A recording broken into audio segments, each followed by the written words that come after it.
this is the stuff we'll be covering in this review class. This is one portion of 10 classes which summarizes 7 years of study. So if you're new, good luck. Yeah, no, it's going to be easily accessible. My job is to make it meaningful. But in essence, they're the topics that get covered over the next 5 weeks, from we're at the logic to freedom phase. It's a group of Buddhist texts that look into logic and reasoning and how we can use that to remove all suffering. We'll get into it in a second. It's also a tradition before we start any teaching like this to do, to catch your motivation and to imagine what a perfected mind and universe might feel like, and then generate that idea in your mind and offer it to that part of you that teaches you.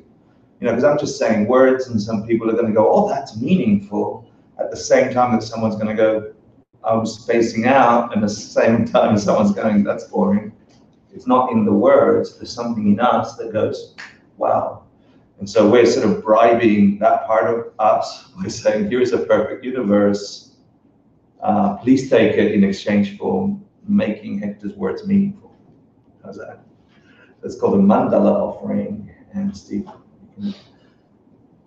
Sashi Puki Jushin Etotram Riradling Shin Yundem Hadi Sangye Shindu Mitewargi Drokun Namdak Shinvaji Parsho Idam Guru Ratnamandala Kamniratayami Sangye Chidam Zoki Choknamla Janchu Vardu Yakni Kapsuchi Naki Shinyen Yipesananki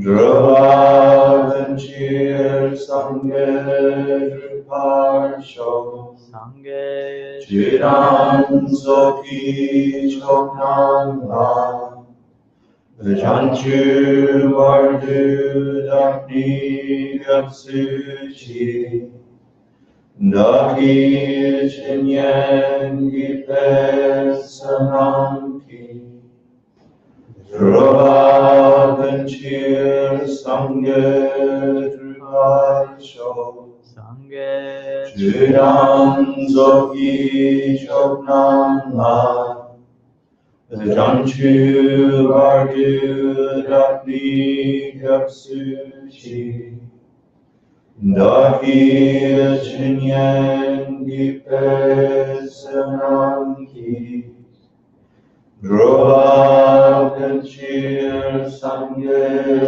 Druparsho.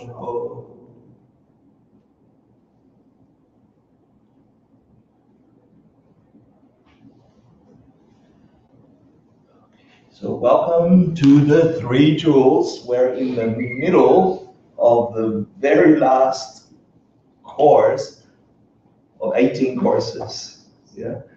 So there's only 5 to go for those of you who have been with me for 6+ years. And then stuff changes. Here we go, Kundum. Things change. So welcome. Those rituals and those prayers and all that stuff comes from the lineage of the Dalai Lamas, the Tibetan Buddhist tradition. So we do it because we've been, I guess, habituating over the last 6-7 years a bunch of meaning behind those sounds. In and of themselves, those sounds don't have any real meaning unless we're labeling them thus in a particular way. So tonight's class is sort of about that. And last class was all about that. Last class was the finale of this book called the Bodhisattva Charyavatara, this magnificent piece of poetry that in every line and in between every line and in between every word there was instruction on how to transform this human life into something really meaningful. The last chapter was understanding the nature of reality, was the chapter on wisdom. The wisdom that promises, if you see reality for what it really is, then you're able to have a life without suffering, and therefore get enlightened, reach nirvana, awaken. Yeah.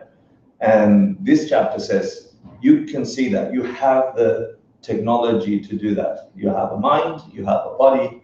It doesn't have to be the way it appears. If you understand, if you have the wisdom that understands how things are, you could, through your actions of body, speech, and mind, karma, you could generate an experience of this very same room as something completely sublime, and without it finishing like it does. We've had all sublime experiences, but they finish here in what we call samsara. This chapter says and promises, if you reach that, which you can, and you do it through a bunch of practices and serving and meditation, and that's why all these practices make sense.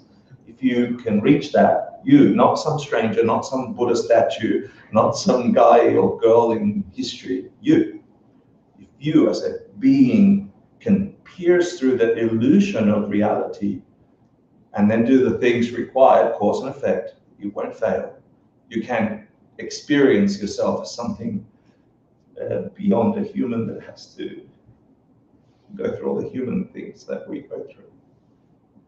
They're not, by their nature, they don't have to be that way. Yeah, and that's the big aha of this philosophy. So, and other philosophies as well. So the last chapter was just magical, and we didn't do it justice. We got to talk about 3 points that make a difference or something. But then there's an entire course, actually there's 3 courses, looking at this book, this guide. It's called The Guide to the Bodhisattva's Way of Life, The Guide to the Bloody Do-Gooders, The Guide to the beings that understand enough wisdom to take the actions in the world to transform the world from normal to extraordinary, to divine, to outside suffering.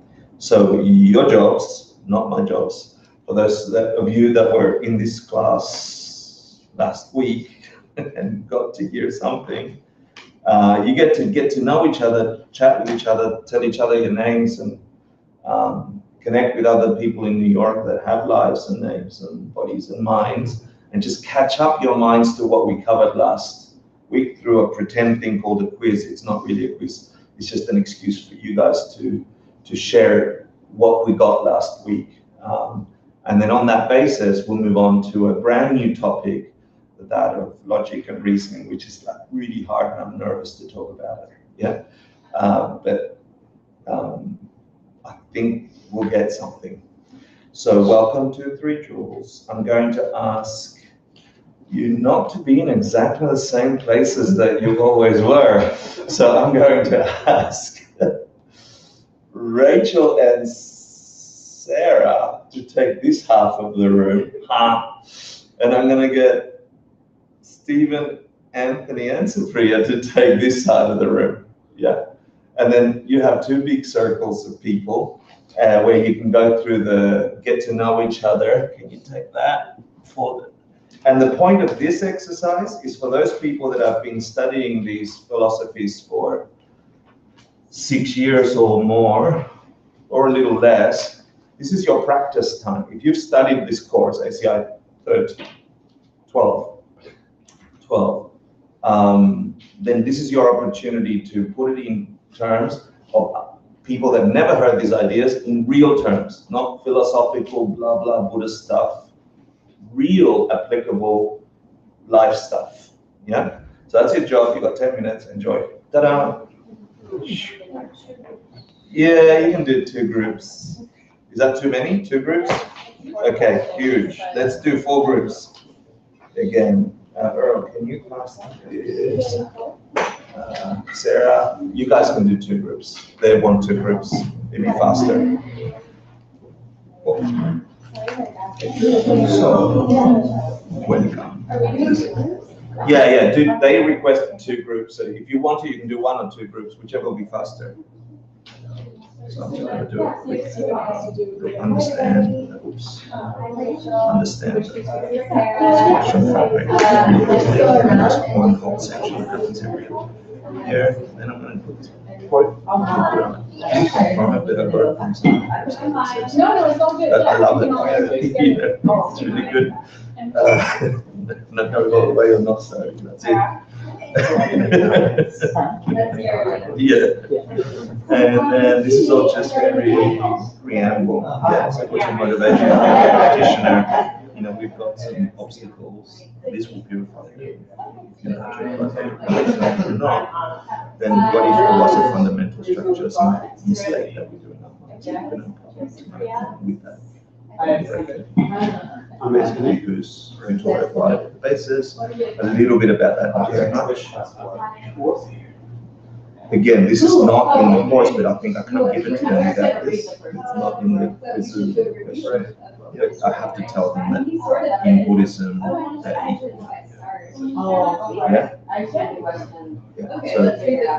so whenever you see a number there, that's a question that they're actually asking.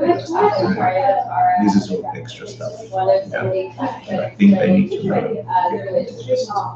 So here, if they know that, then we can say for that reason, and to practice, and to became true since the time of the Buddha.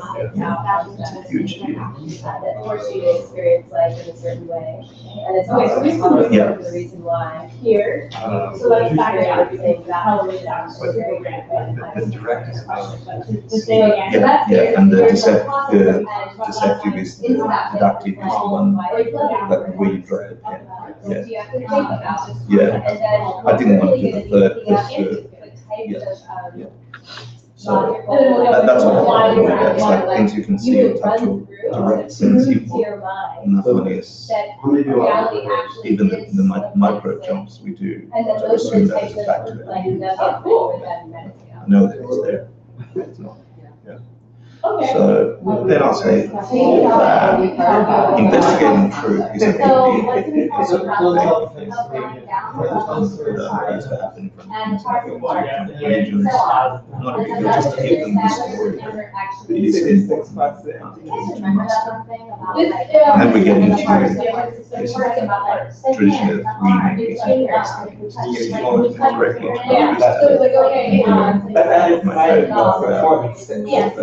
They follow a path which are low intellectual. So basically, and those with by reason, which are called the high intellectual. So I just want to say for the Western people, it's not about religion. And the other thing which I'm a big because it's not in the just to keep, if this is true, that can reach your reality. Then you can keep this in the world, this idea of the world. It's just to keep on the second reason. It just says, when we look for self-existent raw data, that is the object that we projected onto, we don't find anything. Left part of the bottom, Which is the one that gets. That's down to 11%. so Adam is just talking about Raw data. no matter how much you go, you're not So whatever positive you're Like really, we have that raw data. correct. You're having That's sort of That also Which is not anything more than my mind forcing this is a raw data. weak. And we talked about like the Oh, physical aspects of. Yeah, so that raw means data, when you look for self-existent bring us like break it down. raw data, that is the object that you Cutting it right down to the basic sometimes. where you allow the squares sit. Yeah. And their right side, you Always a get another subject way, matter. the smallest. And especially for reason. Talked about the mental. When we raw bring down, data, we bring an which is example of yeah. prove it.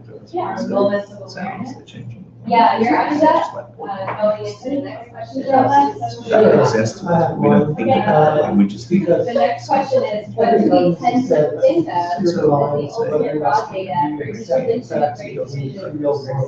So what are the two ways of Your mind.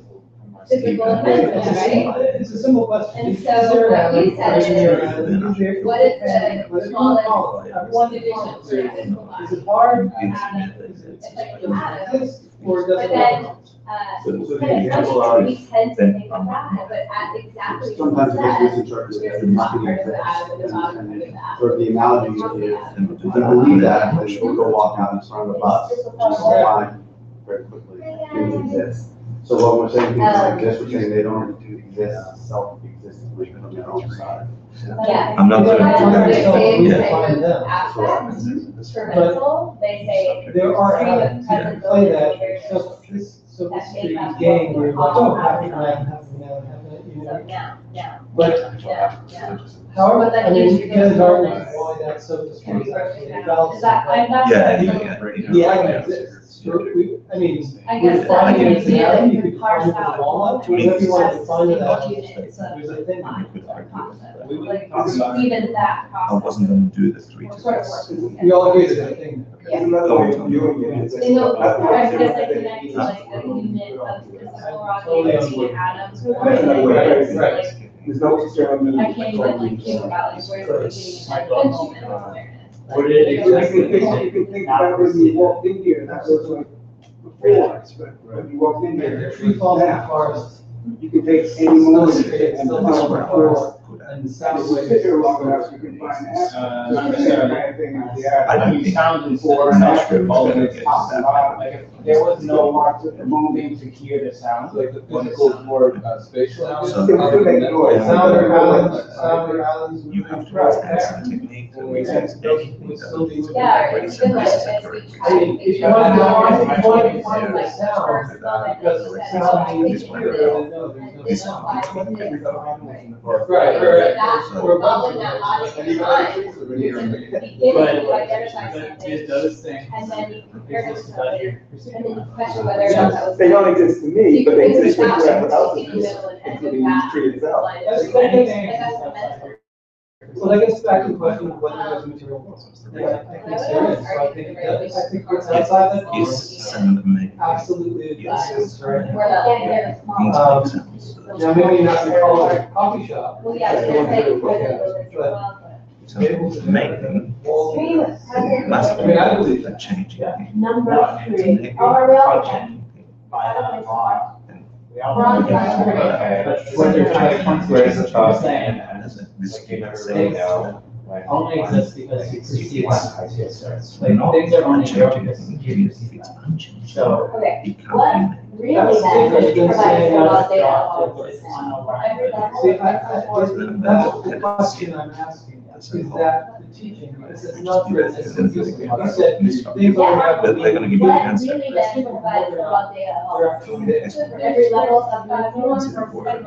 Yes or no, you touched on it a little bit last year. Right. Or schools of thought. probably Within, haven't done the If I touch You wanna do something something anywhere else.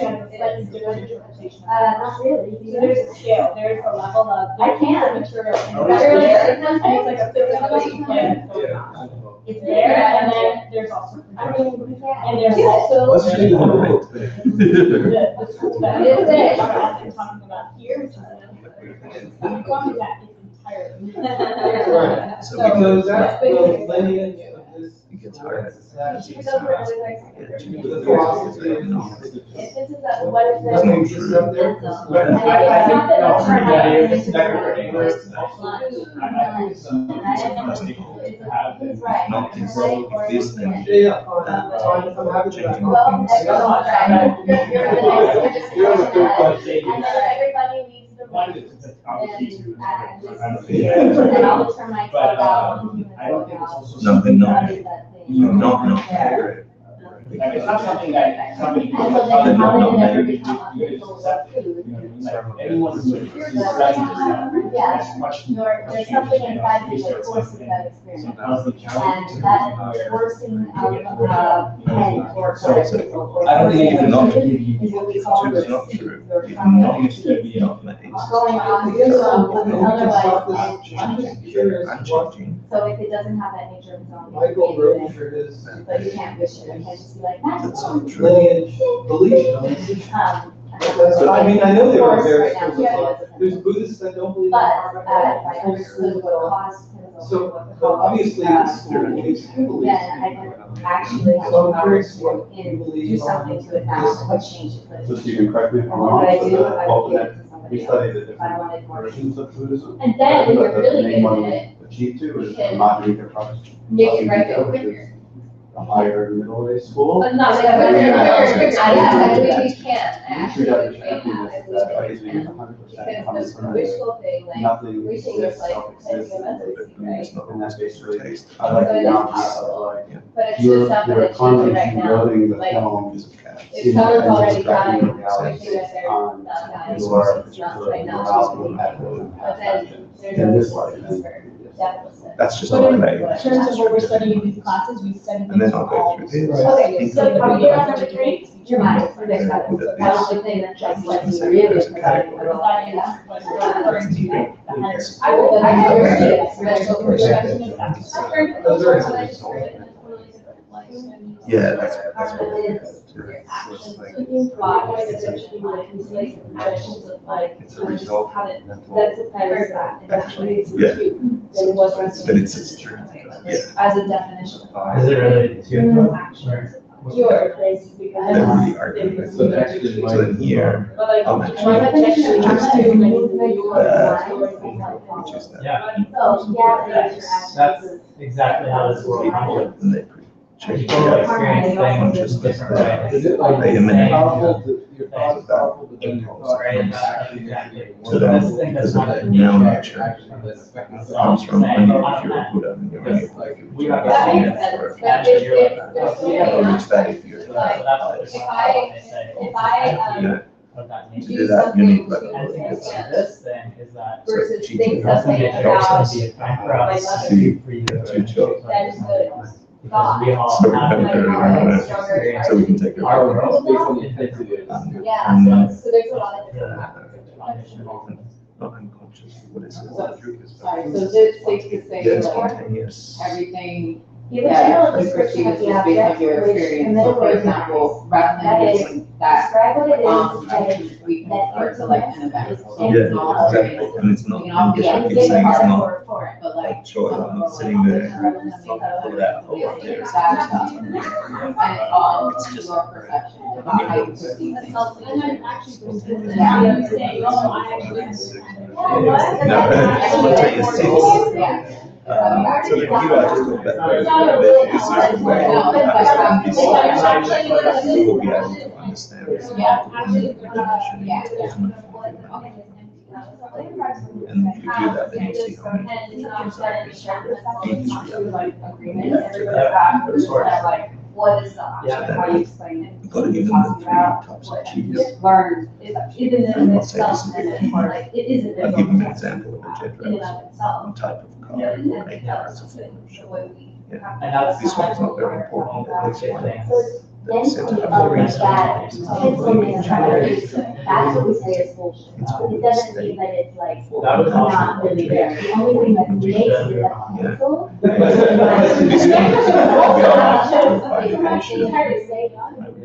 Related to this, my question is. A lot, that's all. And Okay, like, they We're using examples of the pen or the party or what have you. No, better than All that. the human body, like. So what I was thinking is somewhere. The main aspect of the human body is Figure we're gonna out analyze today, like people with this in idea in the system. So, Right, someone got that the last. Alright, Deborah, Um, it's very Yeah. full of Material. That's because never really never. Yeah, does that make sense? Yeah. What is it coming this way? The bond, and then it's these ones are. I know that that means it's So we're splitting those into the parts, But And how that over-separated that the way, mind once is, you it's see just it, a it's perceived never, reality, the whole the question is, breakdown. if they could only interact To with get two to times that the breakdown. every level of Breakdown. raw data. Is it something that we're doing? The two great divisions of Yeah. a person.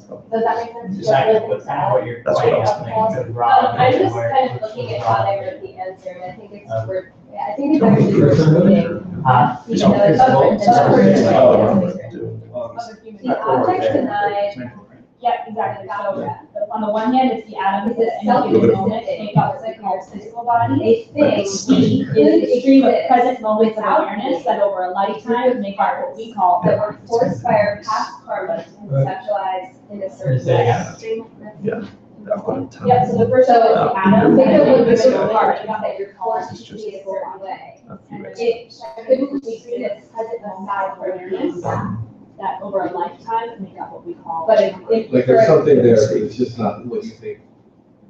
It's hard to sit down with that question. Okay, That's how they write What it. really that, That's provides why I the think raw it's data hard for you to think that of. existence for every level. It's a thing which could exist without being introduced parts that were forced by our past And what karma to really that conceptualize. provides the raw data for all existence. Because self-existing thing is like easier to say, but, I don't know that I fully mental understand like what. Oh, I thought it's It something has to be Sarah the had mind mentioned that where it's makes like, up your just experience. because it's empty as a pencil. So remember, it we have doesn't the mean mind there's as one, nothing natural, there, and then the right? There's physical still body. something there. So each of those, what's the raw data? And it functions Mind, as. because It's you still can have a real, body, right, for me, but it's but if still you don't have something your there, mind, because you if I can't touch the ground, experience anything. it's not like So my if hand you goes to the ground, it's are still like- something there. Free but solo. let's say, for example, God forbid, you're somebody that's in a vegetative state. You still have a body, but you can experience anything. Oh, You don't have your angelic conscious minds that help you It's just experience not what I those things. make up out of it. Where, or for example, The gotcha is. like the there are floor people that who didn't have cover your different, which is impossible. like a physical ailment where they really can't feel pain It's because like leaving the room because and having nothing. their mind, happening. the neurotransmitters that go to their brain don't allow them to feel pain. So you can like give them a 30-degree burn and they don't feel anything.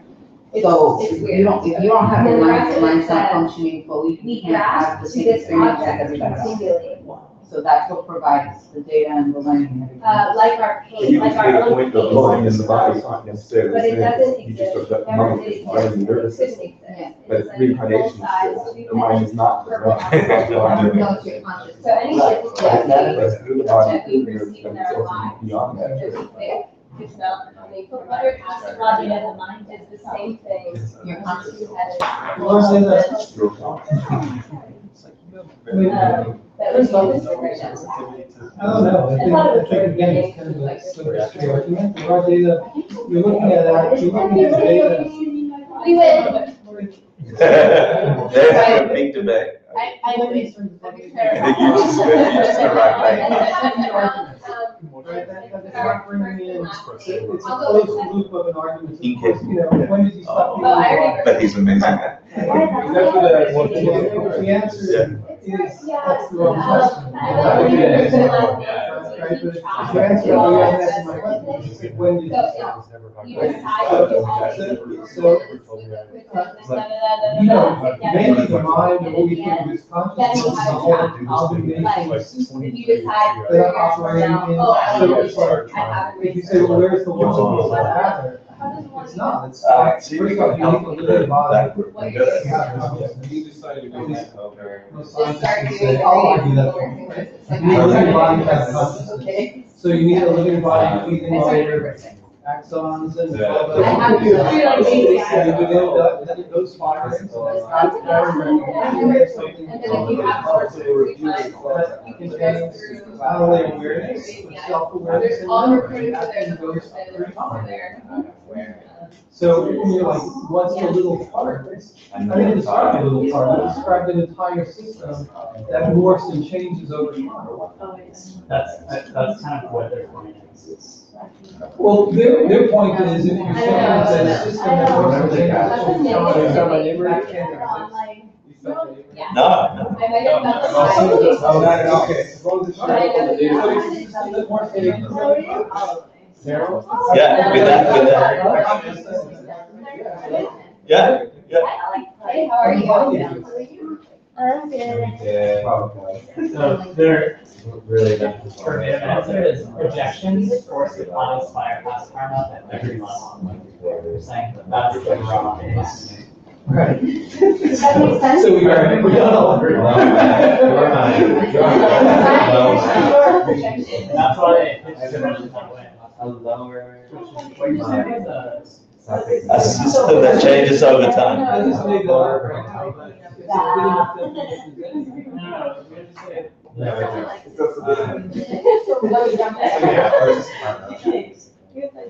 Yeah, so we would love to ask questions in a way that could get my state very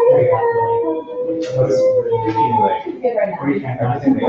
Yeah, that's like my new answer. When people are like, how are you? Like, oh, yeah, I'm like, I think that not supposed to happen. That's- Wait, the question you're like right now is not good. Rachel? Yeah. I think I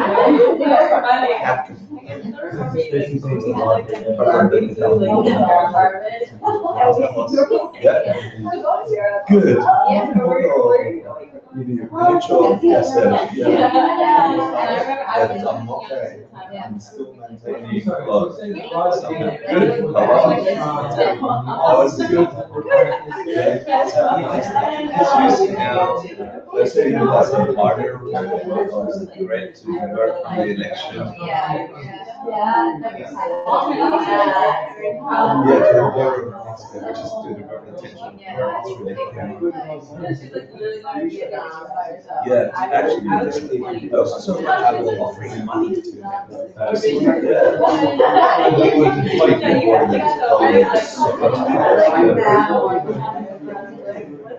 Depends who's recording.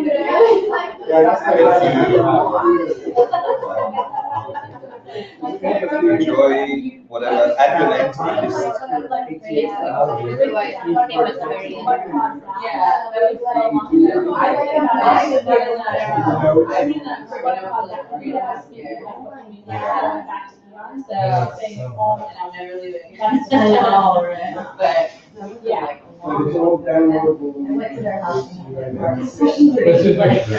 Sounds intense in there. You guys okay? You guys okay? Yeah. Seems intense. Release. You're looking for truth. Yeah. Michael.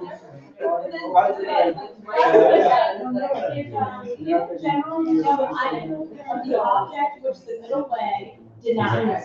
That is, describe what is in that emptiness and give a metaphor. I describe what it is that emptiness is. So, based on what I said, emptiness is empty of projection. There's nobody projected on to it. If it's empty, it doesn't have any projection. So, that is empty, unless I say it's coincidence. So that whole thing but unless I project something, it's not So close. I'd like to hear more detail. Yeah, but she's so close. It's awesome. But I want to hear more because there's some implications on the use of your words that could mean, are you choosing to project something? Projection is whatever I experience or want something to be. By choice? By my past experience. Oh, forced upon by your past experience, I'll buy. Okay, Yeah. okay. Yeah. Can you experience me as Paris Hilton? Come on. If I want to. Okay, try. If I want to, I can experience you as that. If I find from my past life or my. No, I love that you're saying it that way. Good. Projection is force inflicted by our past life. So, Past by karma. my past life. So in my past karma, I experienced Paris Hilton a certain way, and there's something about you that reminds me of her from my past karma, then yes, I can experience you as such. But if I haven't, then I can't experience you that way. I experience you as something else from my past karma.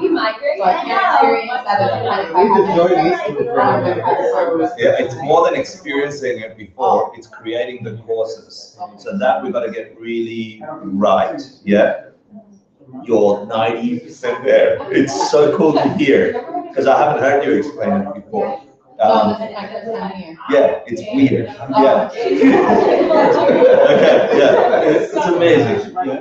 Someone wanna help her reach the goal, yeah. He's so good at it. He's so good at it. That part is like, we're trying to like. Did you want to say that word? Yeah. But it would have to correct the choice of what correct, right? What do you mean correct? Correct the perception of whatever. They're really intense, thanks to Michael. Okay, yeah, that's good. Hector, why don't you put in our group? No. I'm thinking of like Kabbalah. Yeah. Having a debate. Past things that like, Correct. sorry, guys, a lesson. Everything like the short list.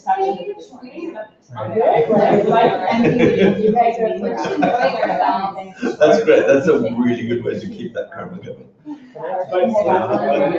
Yeah, sure. Has anyone ever made you any like, you can think of some time that you've been. Have you ever seen Ace Ventura when nature calls? Could you choose in that moment? No. And he's like, oh, but I happen to choose spiritual But wellness. it's like And you're- then I'll do them up. So So as it's you're in the- just a ticket. Put it on my Italian. It's like, take it with me. This took you 80 years. My point is that anger, because It's all right, I don't like it. can you choose that anger not to Pretty be? much the entire movie. No. It's such a good movie. That's what I'm getting. Yeah, you can choose not to react to Like, well. But you're already angry if you call it anger. Well, yeah. Yeah. Yeah. But like, I don't know. Sorry. Yeah.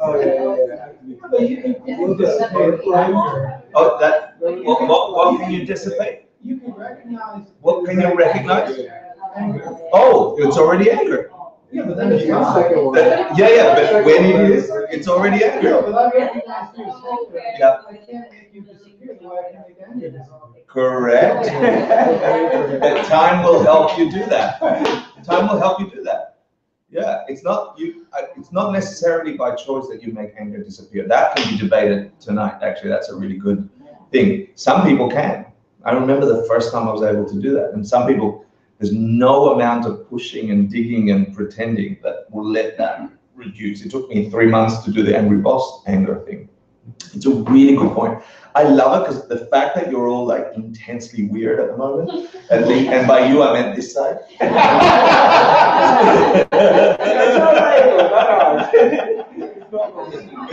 means that they're planting really good karmas because they're really trying. No, to understand. No, it means that the topic is important. Yeah, it means that you're passionate. So I'm excited. Are you done with the capture or not yet? No, we haven't got there. Yeah. I'm doing a transition so we can get on with class. I'm doing, oh, nice. Get on with it. Yeah. We'll get to talk about Yeah. Object denied is the self-existent thing, a thing which could exist without being a group of parts that we are forced by our past karma to conceptualize in a certain way. We grasp to this object continually that it does not exist, never did exist, and could not exist. It is like a full-size, two-headed purple elephant in our room.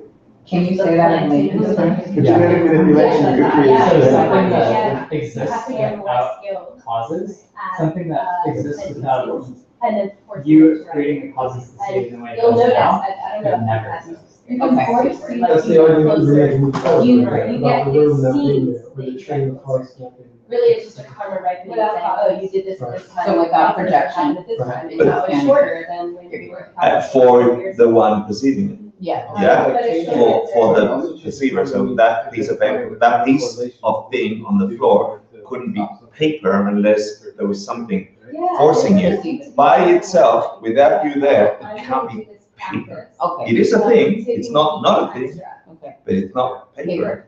But It could be food for a termite. Yeah. This one back on the other side. But this equals that. It's not anything until I present it to somebody. And it's not by choice. Yes. It's forced. Okay. From past. Michael, it's hurting, yeah? It's hurting or not? You good? It's just confusing because they disagree with you. No, God, you missed his last point. And then, He said there would be some food for some other thing. Right, but now it's all, it's Yeah, I didn't say it didn't exist. Right, so there's a view over here. But that means. didn't exist. No. It didn't, so, Or that, Stephen, you're being blamed that saying that things don't exist. You are falling off the edge of non-existence.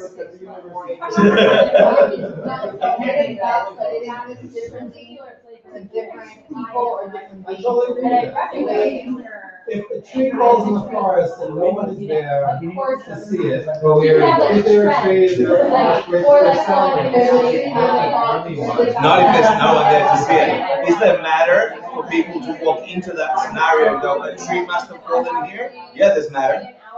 And is that matter a tree falling in the forest? Not until that person walks in.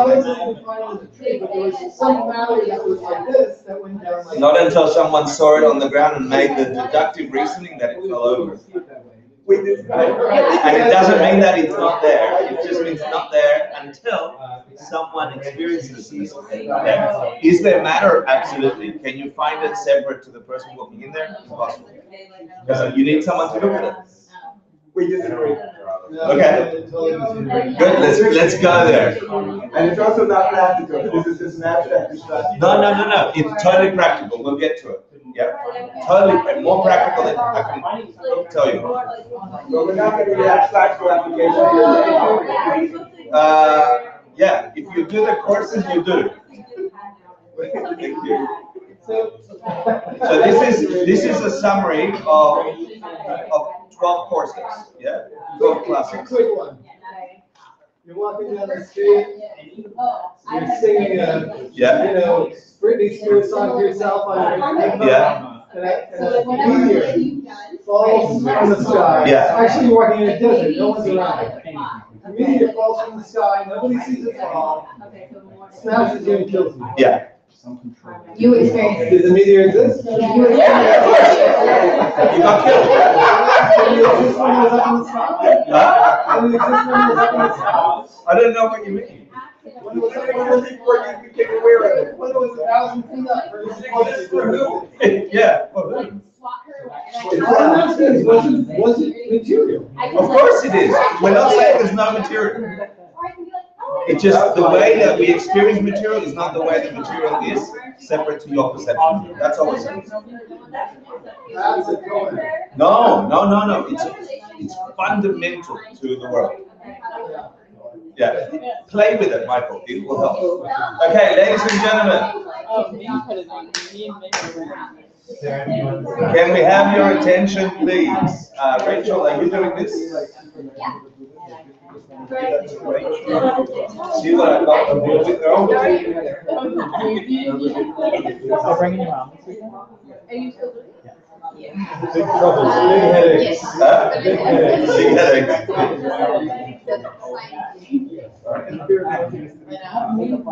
No fear of reptiles. I'll talk about it. It didn't come up in the quiz. Yeah. And thank you for reminding me.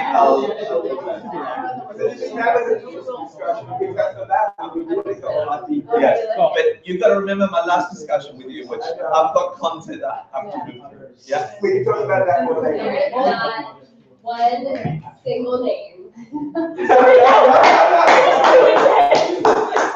You're So welcome. can you? Don't put the names on it. Yeah, just give me time.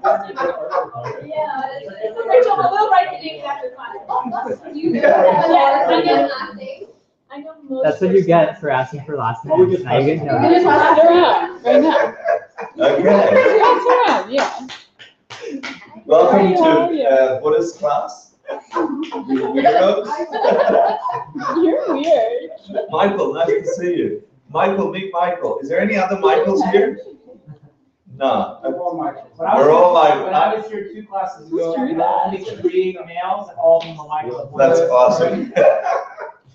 Okay, welcome. It does feel, for me at least, that this is coming to a crescendo. Thanks, Michael, for making the crescendo obvious. Yeah.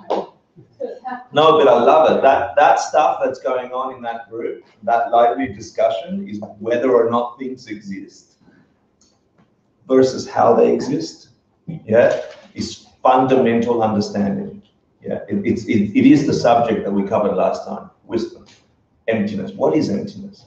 And then there's all these misconceptions which we've removed throughout the courses. The middle way says you can't be in the extreme that things exist exactly as they appear. That's not true. And you can't say that things don't exist at all. That's not true. There are things. We're naming things. You can't say they exist really that way from their own side. And you can't say they don't, because that's true. You can't say then that nothing exists, you know? But then people say there's no self. Does that mean I don't exist? And that is such a no self what? Yeah, self nature we're saying here, right? So it doesn't mean that things don't exist. It means when you go looking for the thing you think exists in a particular way, what do you come up with? Empty. You come up empty when you're trying to find the thing in the parts, because then you lose the thing and you're in the parts. And when you look at the top of the part and the bottom of the top of the part, you lose the top of the part. And so this infinite regression is true for finding the nature of a thing, the piece of paper that could be piece of paper separate to somebody being forced to experience it as piece of paper. But you know, if you've done the several other ACI courses, the view we're putting here is like the highest view of 4 different schools of Buddhist thought, and some of them say, well, course means causes and conditions. A thing appears depending on their parts, a thing appears depending on the project. It gets really heady. We've just gone for the jugular and gone, consider a universe that appears separate to your perception. Could you experience a universe separate to your perception? Right, and you go into this, is there something radiating universe in the stuff that is? We're not saying there's no stuff. But when you go digging in that stuff, you just won't find what you are experiencing. And that is the magic. The magic is, if this was cup and only cup and always cup, you would never change. It would always be bloody cup, emanating cup, forcing people to be cup, never a breaking cup, never, it's just cup, unchanging. Yeah? So I give it to a dog, it's cup. I give it to an elephant, it's cup. I put it on top of a cockroach, it's cup. Cockroach is going, it's a cup. It's not true. I know it sounds simplistic, but it has huge implications. You apply that to the identity that we are human, that my reality, that you made me angry, yeah? That real life application, that all my hard work at university and at my job made me money. Hard work makes me money. Bullshit. Sorry, it's not true. It can't be true. I know, I grew up in Argentina. My mom had 2 jobs, my dad had 3 jobs. They worked harder than all of you put together. We had no money. We had to migrate to Australia. Why did that work or not work for them and work for someone else? Does working hard create the vehicle through which we get money? It appears so. We can say that. Then why do some people make it and some people don't? There's something else at work here. And that's the search for wisdom, for reality. What is the real cause? We're not saying there's no cause and effect. We're not saying that things don't exist. We're just saying the way things exist appear a certain way, which are not true when you investigate them. And if you understand the way they're really true, then you can do real cause and effect and force them to give you what you want them to give you.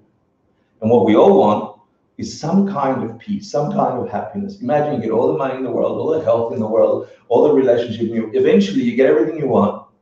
At some point you're going to go, I want that for them too. Because everyone else is crawling on the planet, doing stupid things to try and get happy or avoid unhappiness. And if you've removed yourself from that because you've understood the cause and effect, then your next logical step is like, how can I help? My mom, my sister, my brother, my friend, even a stranger. Yeah, at some point, if you're fully full, satisfied, I figured out real cause and effect, I understood reality, and I now can produce everything I want. In the Buddhist worldview, that could take you lifetimes, or one lifetime, depending on the system you're applying. You can reach enlightenment. That's what it means. It means you can't experience anything without complete bliss, peace, nirvana, enlightenment. Imagine you have that. You wouldn't want to go, great, I'm not sharing. You wouldn't, if you had everything, you wouldn't sit there and go, great, let the homeless be homeless. You wouldn't. Yeah, your next step would be, it's possible to transform a life that I previously called human. You'd want it for every other creature that thought they were just stuck as human. And that's where the big question is. It's not that things don't exist. It's that we are in a kind of matrix. Who was it that asked last time? Elon Musk says we're in a simulation, right? Yeah. You could say, Buddha, if he used modern terms, he would say, yeah, you're living in a simulation.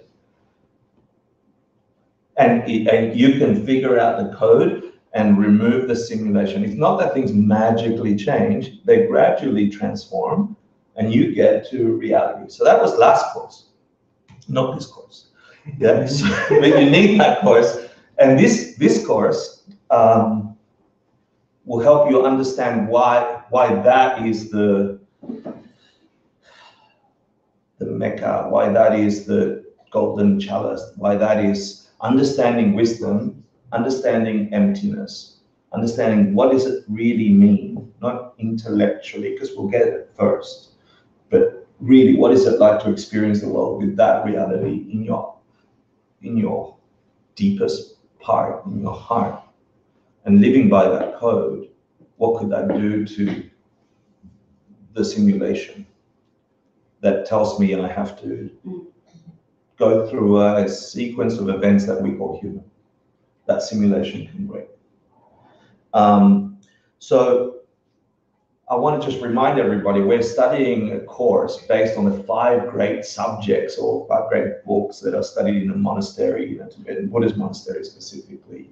And these subjects cover the perfection of wisdom, the depth of understanding wisdom. Yeah, Prajnaparamita texts, they say that roughly 12 years of your studies on those texts. Then middle way philosophy, the middle way between things don't exist at all and things exist just that way. Yeah, and that people take 4 years roughly to do that. And then this Abhidharma, higher knowledge, it's looking at early Buddhist ideas, the ideas that are usually associated with Theravada Buddhism or Hinayana practices, and you master those ideas. It's about cosmology, it's about karma, it's about cause and effect, it's a bunch of subjects. Then you spend a bunch of time talking and studying the relationship between morality, ethics, behavior, and the code, the matrix, the simulation, yeah, and how you can use the practice of ethics, your behavior, and not just your physical or verbal behavior, your mental behavior, how you can use that to apply it to the real code of the simulation you're living in and see the transformation.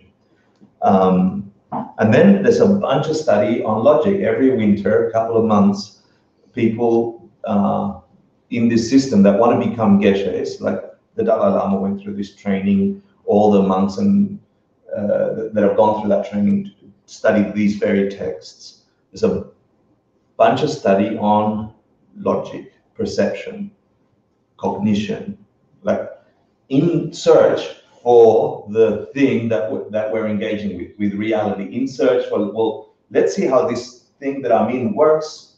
How does it work? Because if I understand how it works, then I can create the courses to create what I want rather than it seeming random. Yeah? Who's gone to university here? Who went to university, studied some degree? Yeah? Congratulations, you should all be smarter than everyone else, right? Like there's some idea we have about that, right? You get told that at some point. Yeah, oh yeah, it helped me, you're educated, great. So then we have a belief that that's going to have certain consequences. I know plenty of people that have studied and are probably still stuck in the study mode and now lecture at universities, never went out and applied and just stayed in the university teaching what they learned. Right? But the promise is that if you go into this system, or if you have babies, or if you have a house, or if you do X, Y, and Z in this society, you're going to turn out thus. And that's not true. If that was the real cause for how you turn out thus, everybody that went to university should come out the same. Everybody that did the job should come out the same. Everybody that had the family should come out. That's not the real cause for all the complexity of the lives we're experiencing. There's something else at work. It doesn't mean that that's not a vehicle through which you experience that. And that's where we get stuck in Buddhism when we say things don't exist. We're like, oh shit, I'm floating. No, they just don't exist the way we really believe that they do because our senses are lying to us. We're addicted to these senses. We believe what they're telling us are true. And just practically, this eyeball does not give you all the light range that is. We know that through deductive reasoning called science. Yeah, there's ultraviolet, there's other light waves that these balls don't access. So there is right now in front of your eyes a whole big spectrum of reality you're not seeing, and you're sure this is it. Not true. You're being lied to by your senses. Me too. And same with taste, and same with sound, and same with touch, smell.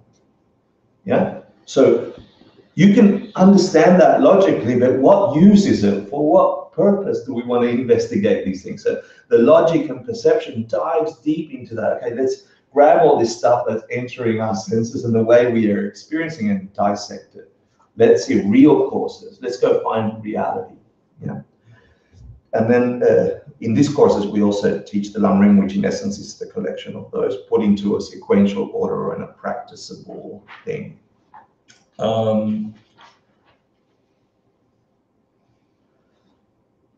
I found this quote by the Buddha, which I thought was just beautiful. There's only two mistakes you can make along the road to truth or wisdom. And that is not going all the way and not starting. So there's only one solution. Yeah. That's the only solution. Like once you start on this path of, and you stepping into the 3 jewels, sorry, it's already started.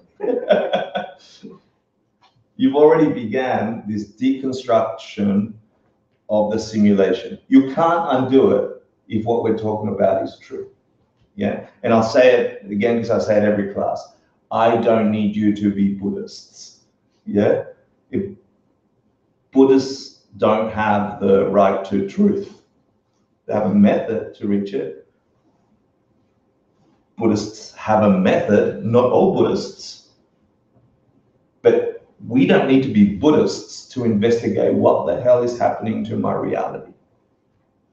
And by my reality is this life I have right here, right now, with all my ups and my downs. And if you're a little bit clever, you look up 5 years and you go, what's going on in 5 years' time? You look at all your friends 5 years from now, 10 years from now.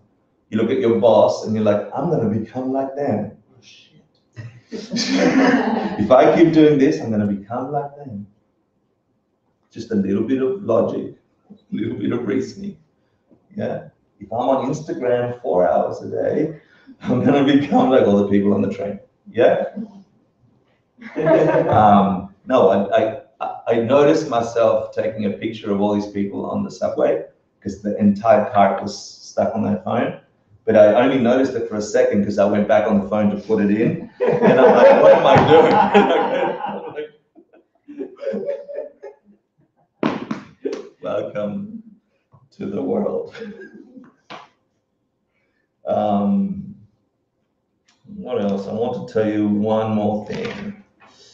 Yeah, the motivation by which we enter this investigation, which is going to be hard, okay? Today, I'm just giving you a taste of a genre of study, of decades of study. So we're only going to get a taste. You don't have to be experts. You just got to leave this room going, oh, wow, I thought I knew life, and here is a whole new chapter that if you choose to, you can go dive in. It's incredible.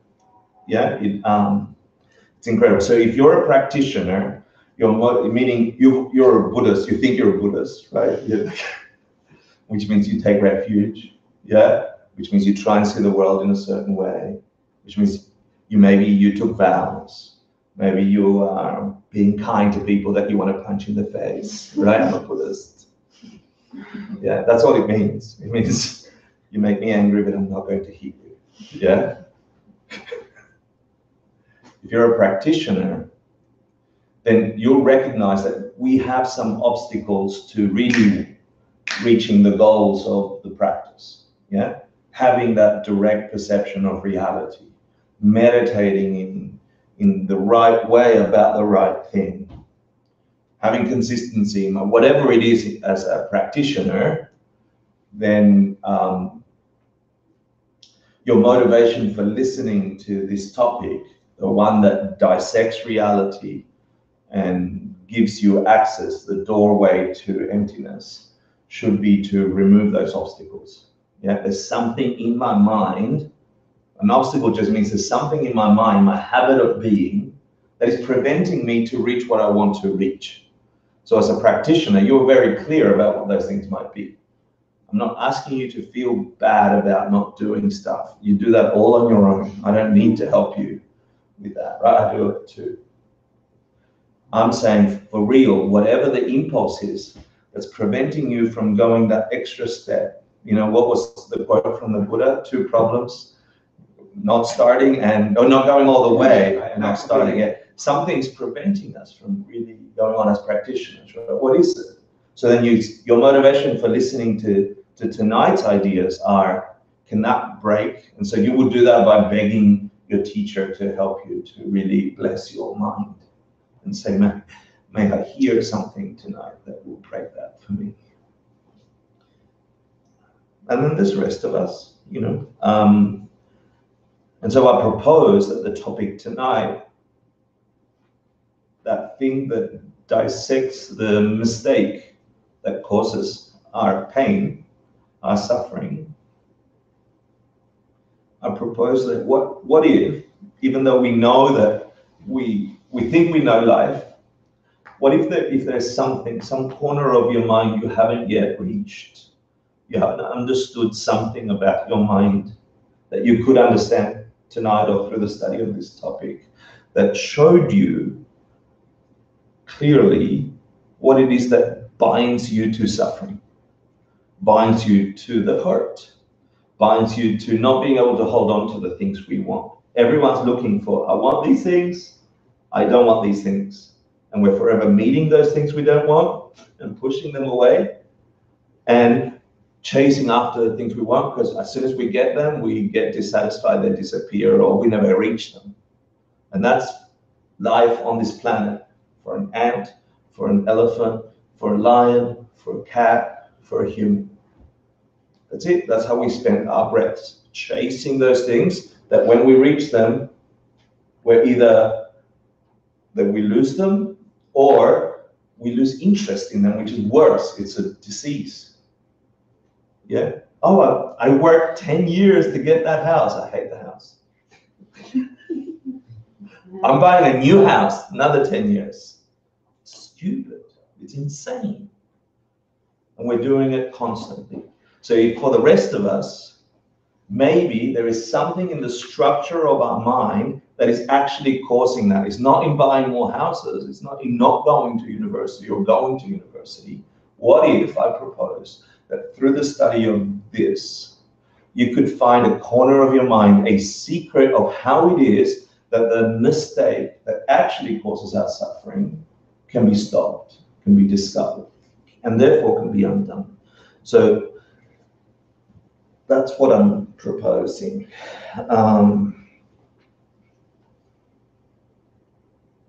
Sound good? Or just another boring class? Okay. If you can really state it, it'd be great. Well, it's not something I'm going to say. It's something your mind's going to either go, uh-huh, or not. And that's also dependent on other factors. Yeah, we'll cover them.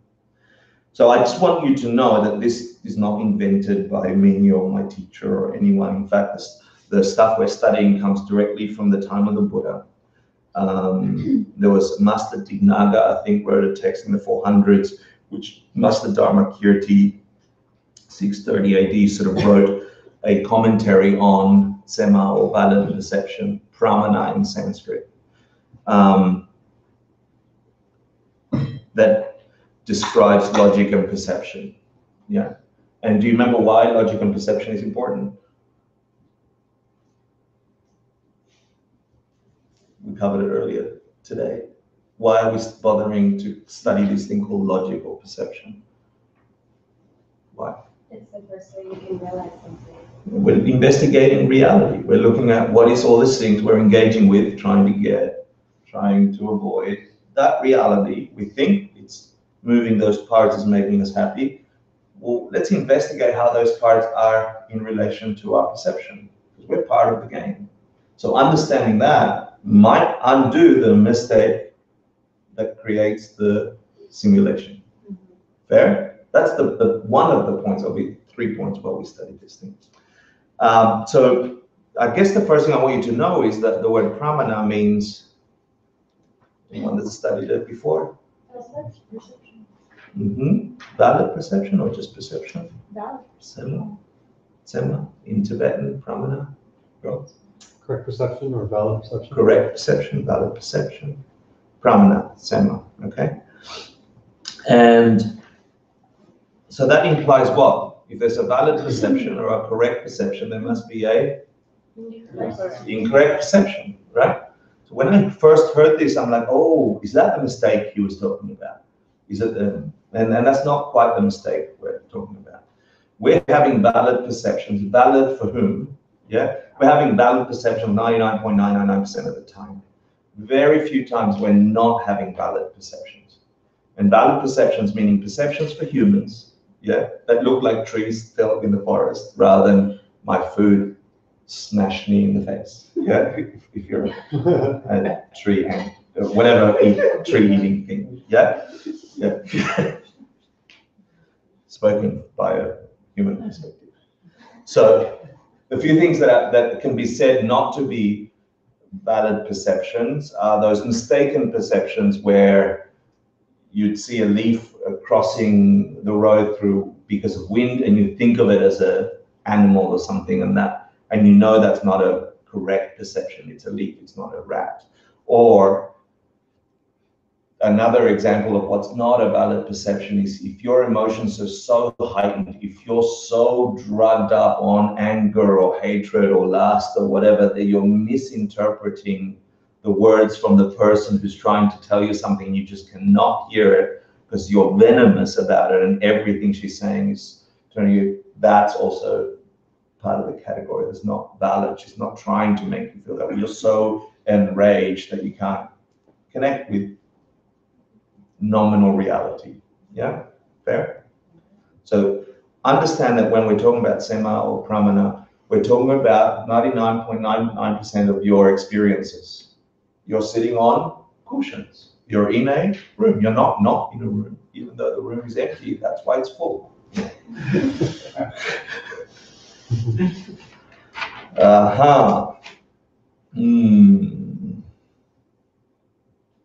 I need to tell you a couple of ways we can understand valid perceptions, yeah?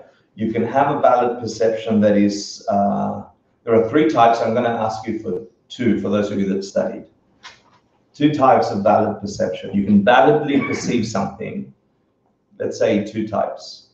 One is, come on, you can do it, ACI 13 wasn't that long ago. Is it deductive?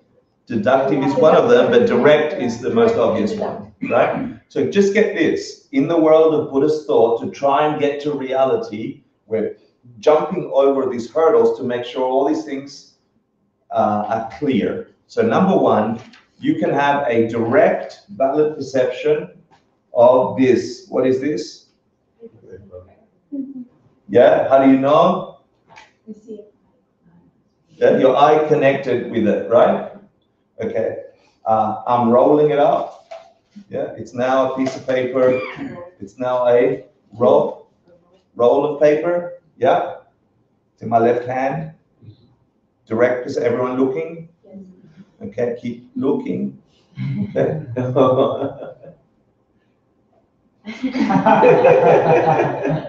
Except for you and you, do you have a perception that I still have a roll of paper in my hand? Yes. Yes. Okay. Close your eyes.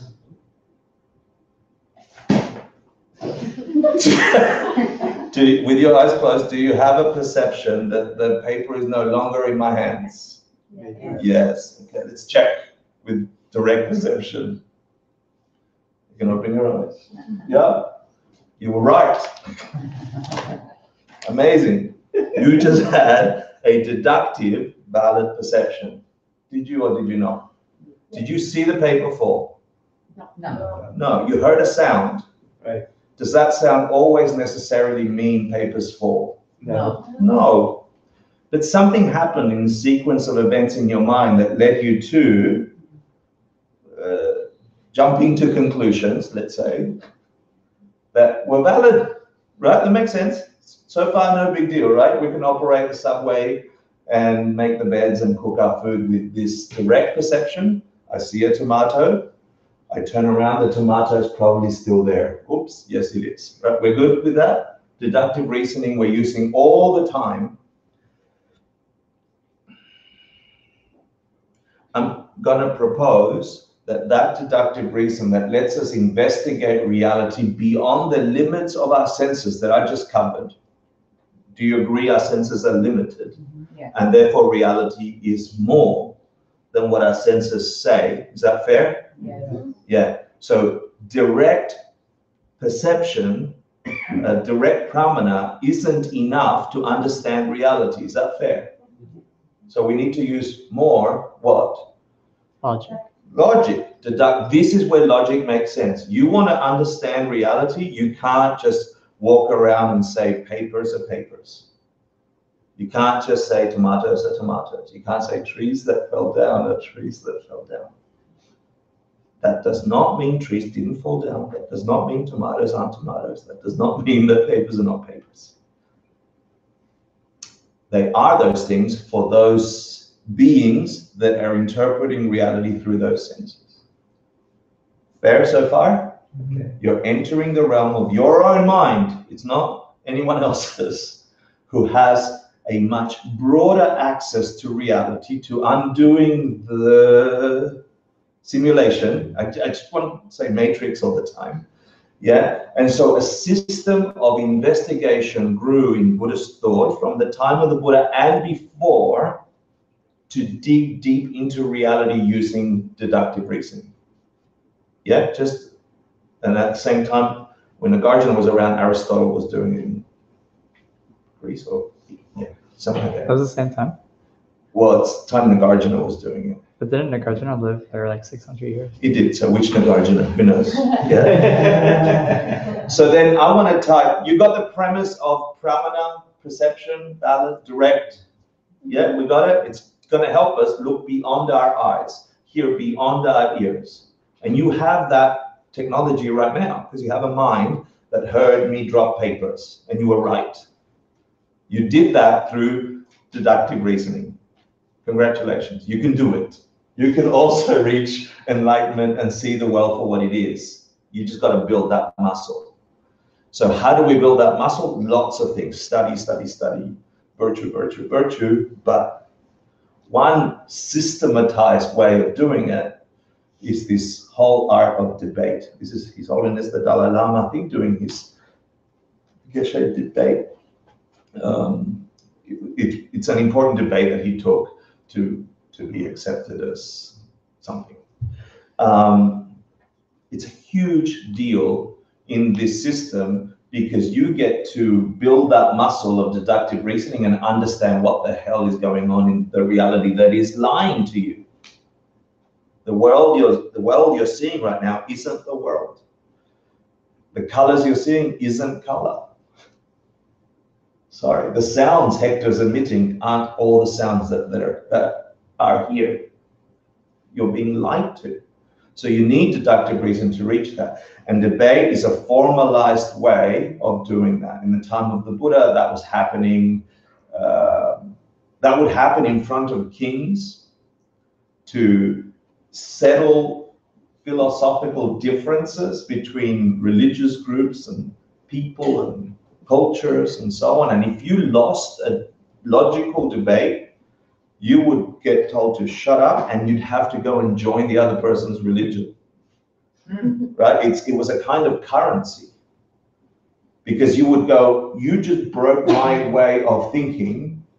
I admitted it in public. I can't think a different way now that you've proven me otherwise. I'm yours. It's much better than bombing each other. Way better. Yeah? Somehow we lost that system. Earl is sort of an expert at this. Come on. Earl, we all debating you now. He's debating you right now. He's like, it's not true. I'm like, yes, it is. No. Can you tell us a little bit about just your experience of practicing debate after studying philosophy in your time at Down and Mountain and through your life, and maybe demonstrate? I'll give you another if you want. I mean, talk a little bit about it. Yeah. Everybody, this is Earl. He was teaching at our meditation teacher training on weekends. He taught an awesome class, WTF is Tantra, 2 days ago, which means Want the Freedom Tantra, WTF. That was mine, Joe. Nobody's laughing. He also did 3-year retreat. He's an incredible practitioner. When I think about debate, I think sometimes people are worried about it, or they don't like it, or it's not for me. But when we're in the group there, that's exactly what's going on. Everyone was debating with each other. And I heard someone say something about, well, you know, my definition is just as good as anybody else's. And we'll get into it in this class. Like that's the fundamental of debate. Definition of definition is anything given as a definition. So, but what happens is we're just not very good at it.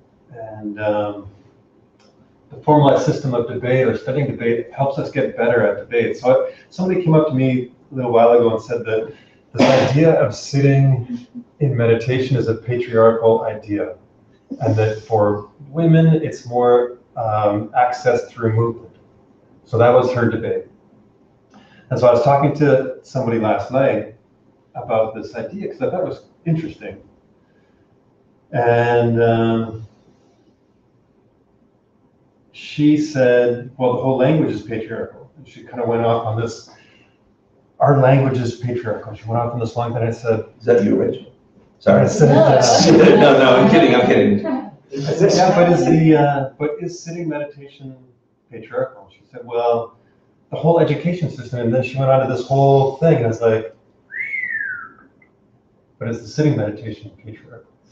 And that's how, when we get good at debate, we see that happens constantly in our world and in our life, where people get uncomfortable because they start to get proven wrong, and so they spin off in another direction, and before we know it, we're falling off in another direction, and then we're talking about is the language patriarchal, and what we're really debating is sitting meditation patriarchal? And she's an ACI teacher, and I was listening to her, and it's like, you don't know debate. You haven't studied debate because debate allows you to focus, and the point, and what happens is we get so stuck on trying to win an argument instead of using debate to find truth. And that's the beauty of debate, is that that's what we're doing. And if we just keep getting spun out, we never get there. Then, well, yeah, we'll get 100 holes 1 foot deep. Whereas if we can learn debate and learn the structure of debate and learn how to debate, then we get one hole that's 100 feet deep, and we have to get that ego out of it. When I was at Diamond Mountain, the guy that I debated the most, I lost like 9,999 debates to him. Like maybe one, I won. And it was great because I learned. And so we have to get that ego of, this debate is this competitive thing. It's not. It's like, it's competitive. We're on the same team fighting truth. And so we have to take it to like, apply it to Dharma.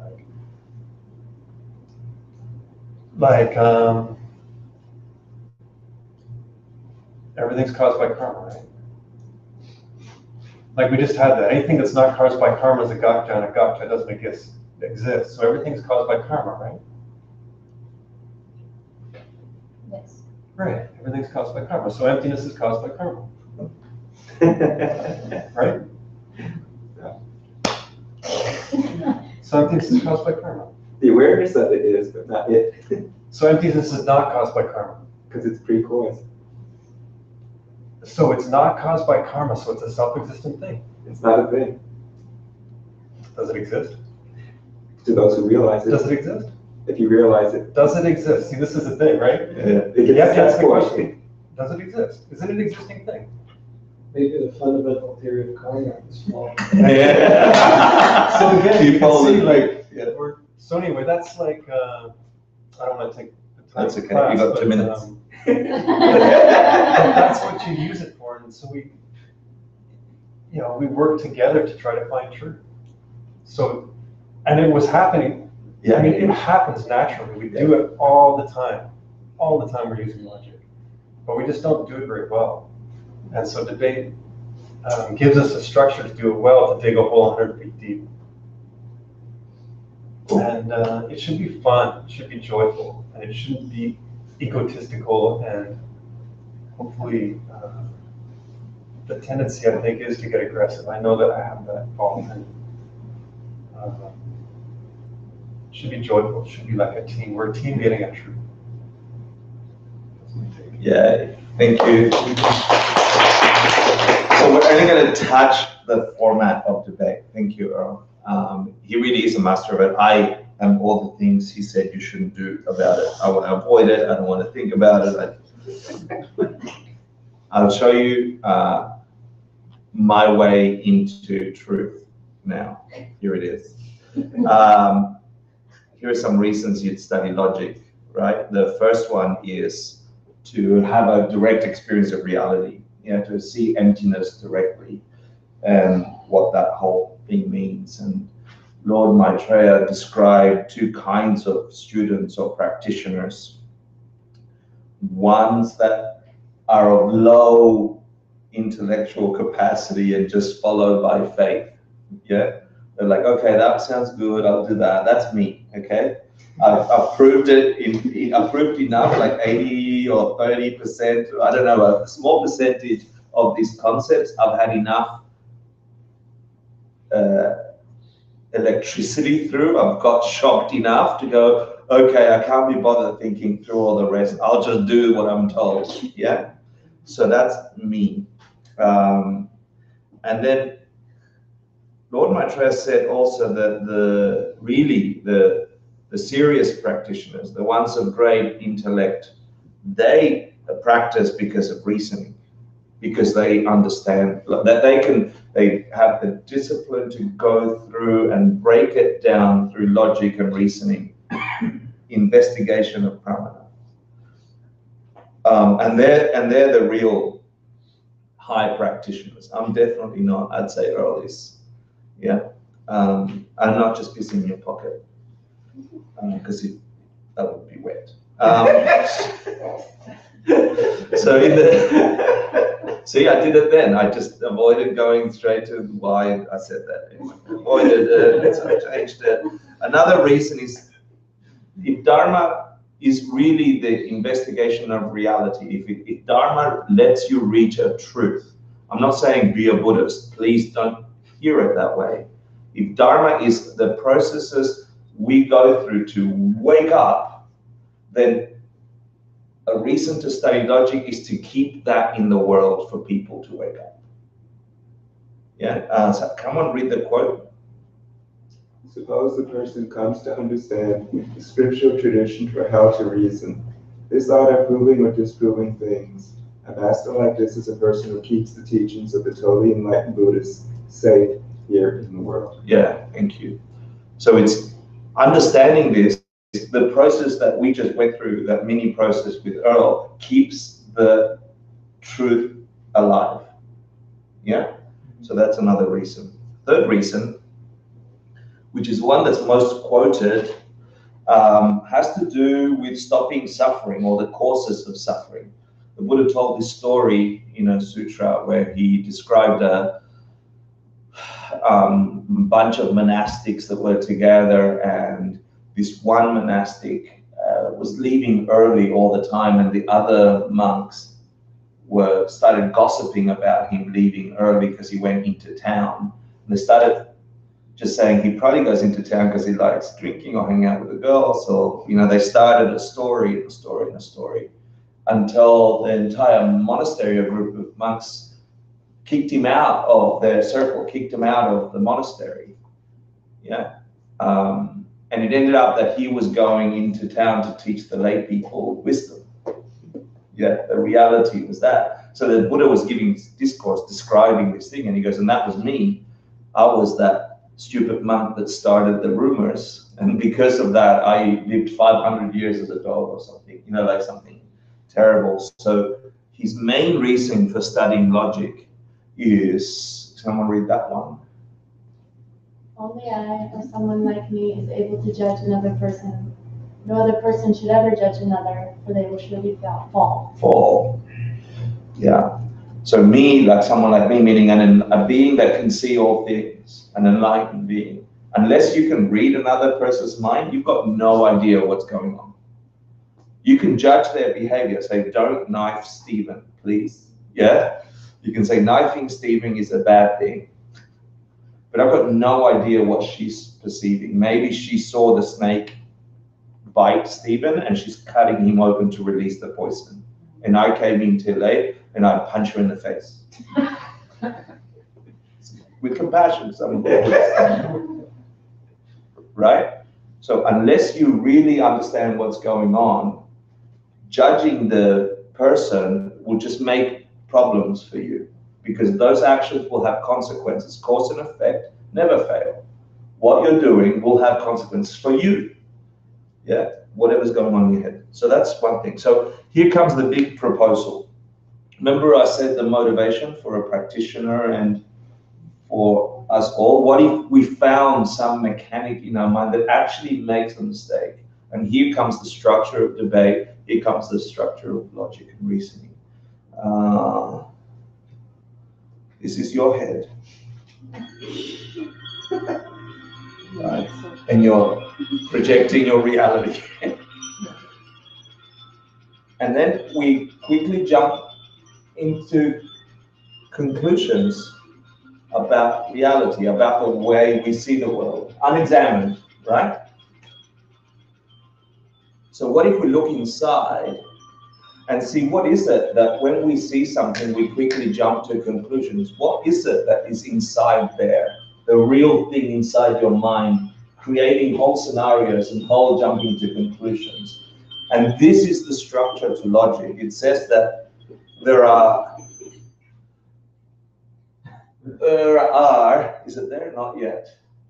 There are 3 to 4 things that you could break apart in that jumping to conclusions, that if you investigate them, we all do this, if we investigate them, we will find where the mistake is, which causes us suffering. Yeah? So in every jumping to conclusions about what the hell is going on, we do this minute by minute by minute by minute. We have a subject matter. Yeah, we have something we're discussing, right? Like for me, it was considered a piece of paper, right? It fell because I heard a sound or something like that, right? Yeah, the subject was the piece of paper. And then you have an assertion, something happened. You're pretty sure the tree fell in the forest, right? You're pretty sure of that assertion. It's all concluded for you. We do it in a millisecond, but if you slow time down, you could see how your mind is grabbing these key ideas and putting them together. And then you usually make a reason for it. Because of this, that's why this happened. Yeah? This person is like this, consider Stephen, he's a certain kind of person because of something. Like we do it like that. So when we look at Stephen, we just say he's that way. But our minds have done this. And sometimes when we're not sure of ourselves, it adds a little example. He says, just like what's her name, she's always sleepy in class. Yeah? So it says, look, Stephen's falling asleep, doesn't care. Now I hate him, now I'm going to act and I'm going to do something. Yeah? But what my mind did is consider Stephen. He grabbed Stephen as a subject. Yeah? He's always falling asleep. Yeah? He's always falling asleep. Why? Because I can see him bored like this. I can tell he's falling asleep. Just like Sarah, she does it all the time too. So it's a good excuse for me to have and be grabbed by my emotion or my reaction and just write it because I'm right. Right? It happened so quickly, I didn't see it broken down into those things. Looking at debate and logic helps us break down those four things, investigate the relationships between them, and you're going to learn something sort of heady, yeah, but it should shift the way you think of the next jumping to conclusions, okay? So you've got here the subject of whatever it is we're engaging in life, the assertion we have about that thing in that world,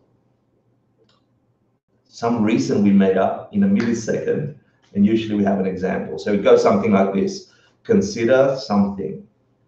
It is or it isn't or a certain way because da-da-da, just like da-da-da, right? So this is, I'm proposing, so is the Buddha, the structure of our minds can be broken down into these chunks every time we jump to conclusions, every time we've decided something. And then he's looked at a method or a method developed where you could see whether or not certain things correlate and if we've made a mistake anywhere along the line between this assertion of the reason and the subject.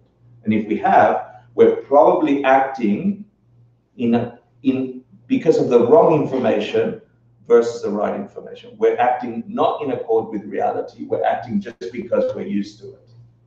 And debate and logic will help us slow that down and not act in a way that will then cause our own suffering and harm. Does that make some sense? Let's do a classic example. Yeah, in the time of the Buddha, people used to think that Om was an unchanging thing. The sound Om, universal sounds unchanging. Right? Buddhists say that's stupid. You have to breathe to say it. It's obviously a changing thing. Yeah. So then they had this big debate. So it became a classic example for little monks to practice debate. And old, stupid non-monks to do it too.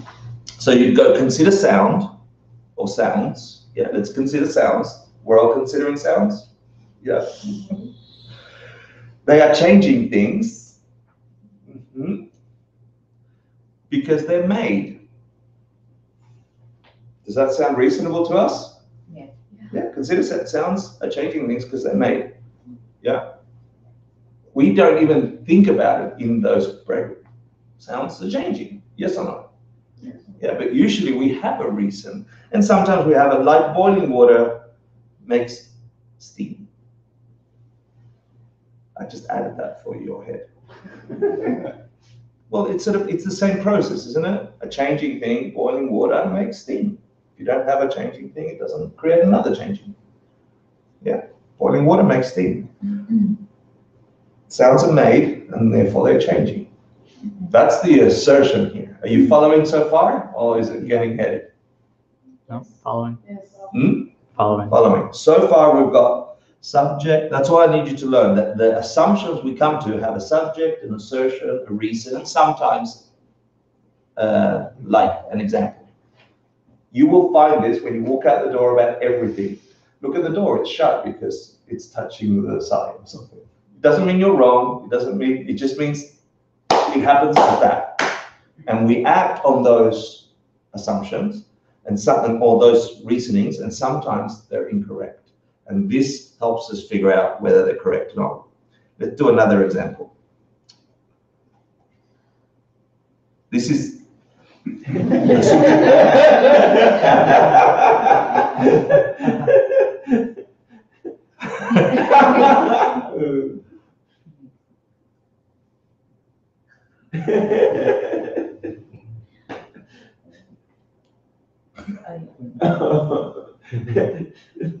So without knowing the rules of debate, does that sound like a reasonable thing? Yeah, it does, right? No, you would say, he makes me angry because he yells at me, right? Is that true?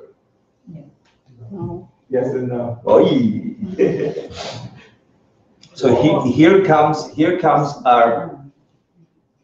Well, he makes you angry because he yells at you. You're angry because that's your experience of him. See, you already know wisdom. No. That's awesome. You know that that's not true. That's your experience. Well, whereas it is true for me as an experience. Yeah. But let's break it down. Is this true? Does Stephen yell at me? Yeah. Yeah. Does he yell at you too? Yeah. Okay. Is yelling make you angry? See, that reason sort of wants to support the assertion. This is without understanding the rules of debate. Just look at it reason. Does yelling cause anger? No. Come on. Not necessarily. He yelled at me, I got angry. Doesn't yelling make me angry? He could yell at you, but I could laugh at it. Right. He often yells at me in a funny way too, and I laugh too. So it's not every time that he yells at me I get angry. But this is implying that I'm angry because of him. Now check that out. If that's true, if I follow this logic, then I can punch him in the face. Right? Because he made me angry, the bastard. So I could punch him, right? No. And if I punch him, what happens? You get punched. I've just created, according to that theory that said forced upon me by my past karma, I just created a mental impression of me punching somebody in the head. Where did that get recorded besides his head? Yes. Most importantly, in mine, all my anger, all my frustration, you yelled at me, you made me angry, boom. I know that, my awareness has that inside of me. That mental imprint, that seed, if you like, will grow and be perceived as somebody punching me in the face in the future for no reason at all. Yeah, I didn't do anything at the moment to be punched in the face. It just came out of nowhere. Yeah. So here, this assertion, this jumping to conclusions will cause an effect for me, if we understand that view of reality, that I didn't understand where it came from because I was unaware. That's the theory of karma. That's the theory of karma. Yeah. Let's do another one. I can't see what I've got in front of us. This one, it's a big problem. I figured I'd put it out there. Yeah, no, it's hard for lots of people. I didn't like this one when I first.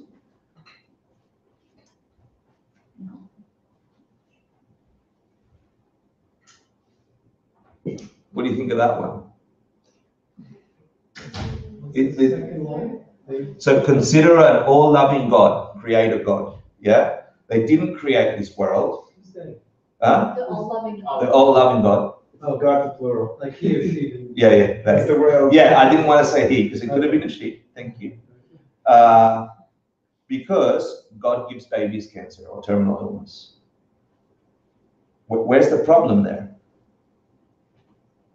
Without knowing the laws of debate, what's the problem with that statement or what's right about it? The second one, the third one don't necessarily compute. If he didn't create this world, he didn't create the cancer. Oh, I see where you're going. Interesting. Also, what's the assertion? Cancer is not loving.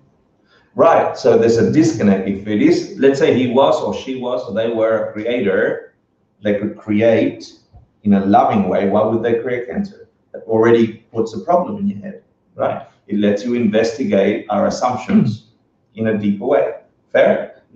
Okay, you got it. By the way, you got the subject, assertion, reason. You got it. Yeah, those main three. You're good so far? So I'm proposing, if you don't take anything else out of tonight, that you catch those three jumping in your face between now and next Thursday, where we go and do the big punchline and how to use this.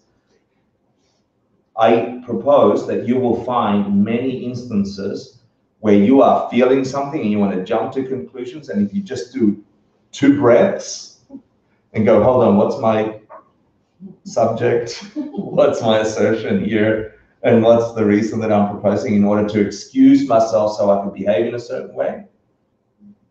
That you will probably stop behavior in the moment. Yeah.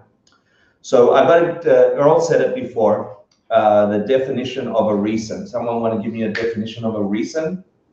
Anything that you give.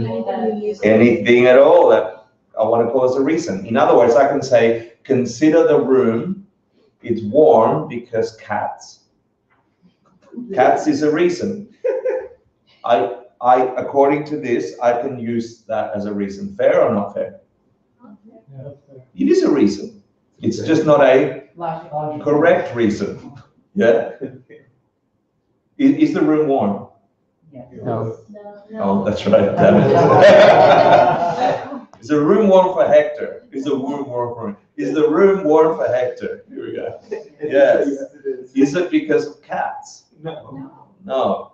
But is cats a reason? Yes. I just gave it as a reason, so it can be a reason. Fair? Let's go to the correct reason, and this is where your head's going to explode, and then it's not my fault. Okay. Correct reasons. Here we go. Number 1 rule in logic. A correct reason is one where the 3 relationships hold. What the hell? We're just going to learn a little bit more. Sorry, you can handle it. You can handle it. If you did this course, it'll hurt. Yeah. If you didn't, yeah, I'm going to try and put it in terms that we can all understand. We understood already the most important part, which is subject, assertion, reason. You do that like that. Find it, yeah? And you'll find it all the time. Our minds naturally do that. Being able to deconstruct it lets us see if there's a mistake between the assertion and the reason or the subject. And that's what we're about to go dig into. What is this relationship between those 3 things?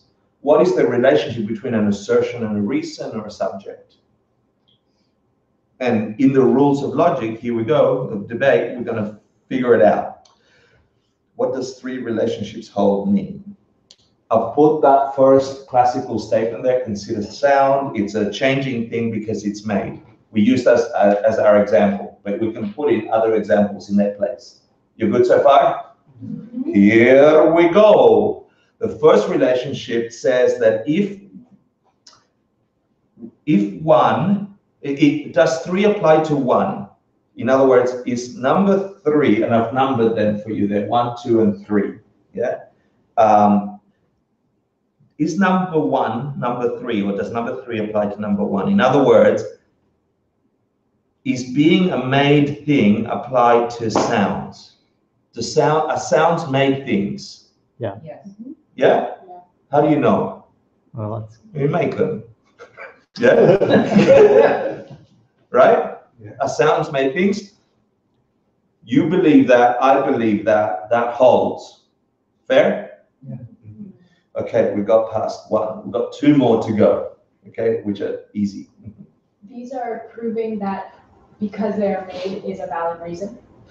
These are the steps you go through to reach a correct reason. Remember I said the room is hot because cats? The reason in this example is because they are made. Yeah. Correct. Yeah. So what's the subject of the 3 statements? The subject is sound. The assertion about sound is it's a changing thing, or is not permanent. Yeah. It's not unchanging. It's changing thing.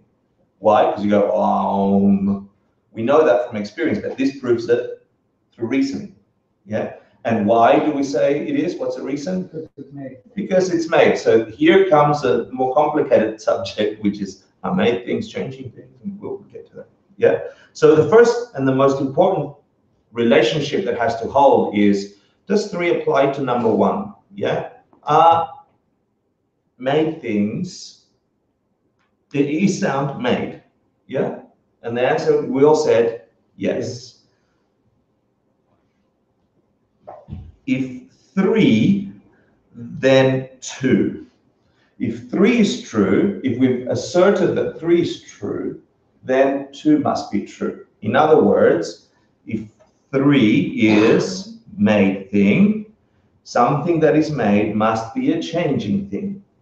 Do we understand that to be true? Yes. Something that is produced is a changing thing. Yeah? That's like a fundamental truth in logic. Yeah, so does that hold? Yes. Yeah. Yeah. And then the next one is, it's more like a verification. It's the opposite of what we just covered. If not 2, then it can't be 3. So what's 2? Changing things. So what's not changing? Unchanging. Unchanging. If unchanging, then can't be 3. An unchanging thing can't be made. Right. Oh, that's cool. You got that? If you got it, good. So let's see if that was true. Yes. If not 2, then can't be 3. If it ain't 2, meaning if it's not a changing thing, which means it's a changing thing, yeah, then it can't be number 3. It can't be made. Unchanging things can't be made. Do the 3 relationships hold? Yeah. Let's test it. Consider sounds. They are changing things because they're made. Does 3 apply to 1? Made things sound. Sounds make things. Yes. It holds. Yeah? What's number 2? If 3, then 2 is true. Made things, changing things. You sure? Come on, you're doing logic, and it's incredible. You're doing logic. Let's see. Correct. Bing. This is bingo. What was the negative necessity? It was if not 2, which is not changing, meaning unchanging, then not 3. Is that true? Does that hold? Yes, true. Yeah. If it's unchanging, you got it. Get there. If it's unchanging, Then it's not made. then 3 is not true. Then it can't be made. If it's unchanging, it can't be made. Unchanging things can't be made. We'll get to that. It holds. Okay, let's have a look. Let's go here. Consider water. It's wet because it's liquid. We do this all the time. Water's wet because it's liquid. Yeah. Let's see if it's true. Let's see if that's a correct reason. Liquid applies to water. Does 3 apply to 1? Yes. Is water liquid? Yes. As long as it's not ice or steam. Yeah, then it's not water. It's ice or steam. Right. Yeah. Water. But here is another thing. Precision of language is all important. That's why I'm bad at it. I'm a flowery speaker. Yeah. Precision of language is all important. So in other words, like semantics are very important. Yeah. Let's go. If it's 3, then it's 2 is true. Liquid's wet. Yes. Yes, it holds. If not 2, then 3 can't be true. It's not what it's not. Is that true? It holds, ladies and gentlemen. You're doing logic. Come on, catch up, catch up. No, the liquid is. Oh, go general. Yeah. Hold it. Consider. We'll break through it. You're all in logic now. Then I want to just hold your minds a little longer. We've got 5 minutes. And we still got to do all existing things. Consider sounds. They are changing things because they are not made. They are not made. The other ones was made. I just did this for a double negative to see if your heads could burst. Does 3 apply to 1? Are sounds not made things? No. Let's see if you're right. Correct. Okay. Then let's go. Then if 3, then 2 is true. No. Not made things, changing things? No. No. If not 2, if not changing things, if they're unchanging things, are they not made? Are they not made? Well, are they Not made? made. So they made. If it's unchanging, are they made? Correct. Next, consider the sky. It tastes good because it's blue. And I'm assuming the daytime sky, okay? Let's go there for definition of And not the terms. solution. Yeah. Does blue apply to sky? Yes. Correct. Does blue a taste? Blue lollipop. So not a good reason. It doesn't hold. So it's not going to hold. And is Because it's not necessarily true. Right. yeah. Because if it's not good, And that's, I think next we get to do the answer to these assertions. Yeah. And so the last one, if not two, it's not. I'm not reading it now, so It's I'll bad, it Because can't be it's not blue. blue. that as well. Okay. Lollipop girl. Okay, sorry, I thought it was last. Consider the sky, it's good to taste because cats. We know the same answer. Okay. The interesting thing. If it doesn't taste good, it isn't cats.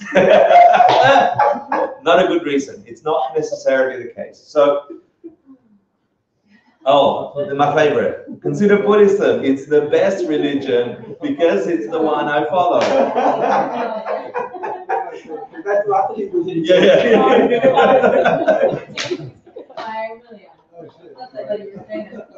So let's try. I love that your heads are actually doing the slowing down of jumping to conclusions. You are doing what Tibetan monks and nuns have done for a long time. So they do this for every. They do it every Anytime you evening. do the- They do it every an evening assertion, you go through these steps. but in a much faster way than we are. Yeah. And then there's a whole other, they do a flow charts on how to trick somebody into, Every time we have a reason, we go through these We go steps. through these Yeah. steps, we Yeah. just- So the other thing that I thought would be important to let you know is that all these three things your opponent has to believe. They have to believe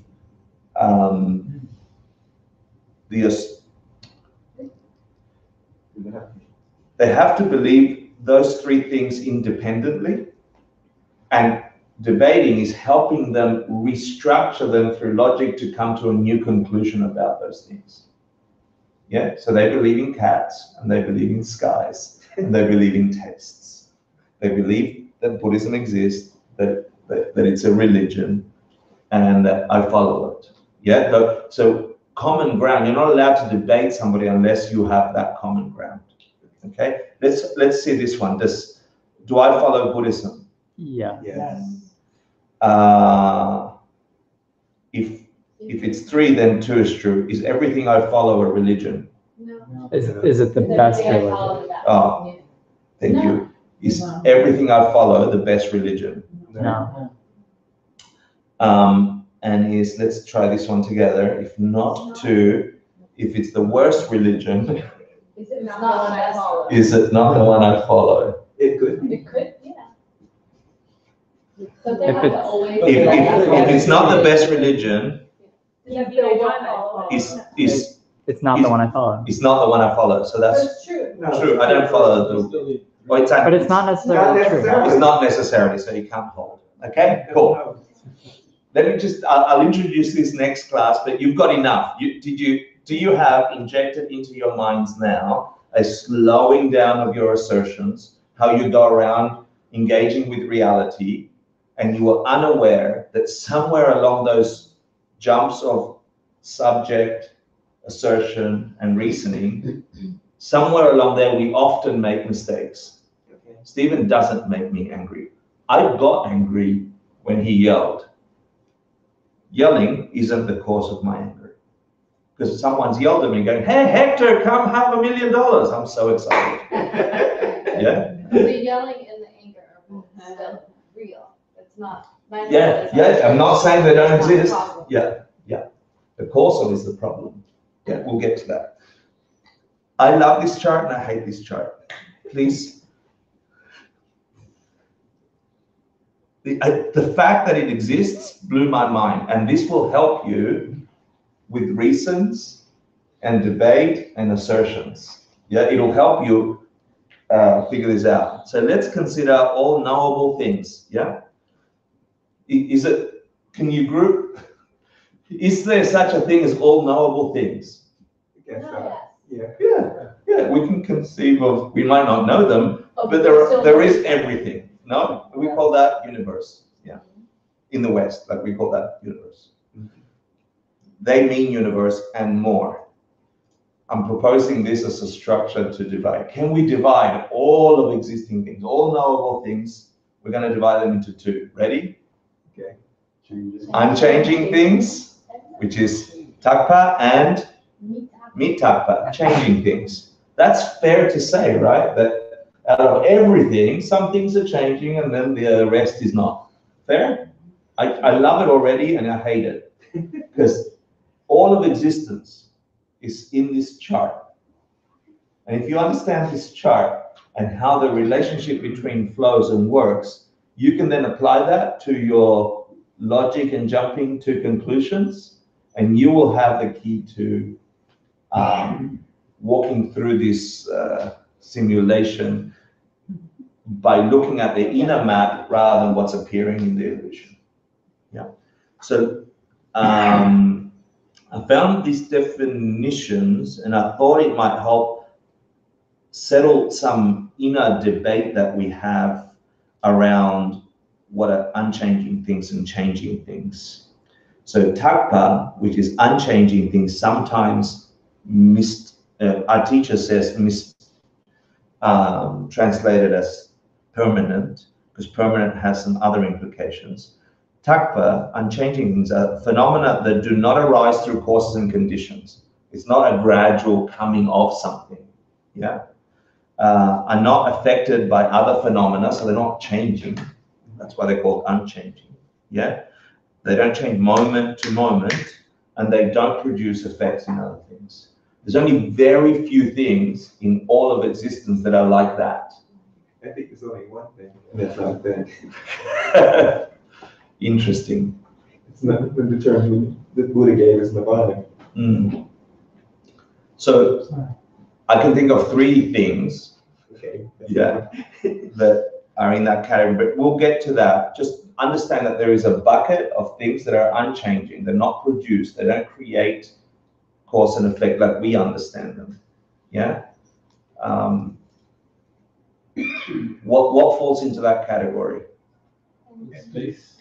Empty space is a classical example. Yeah. And I don't mean outer space. I mean the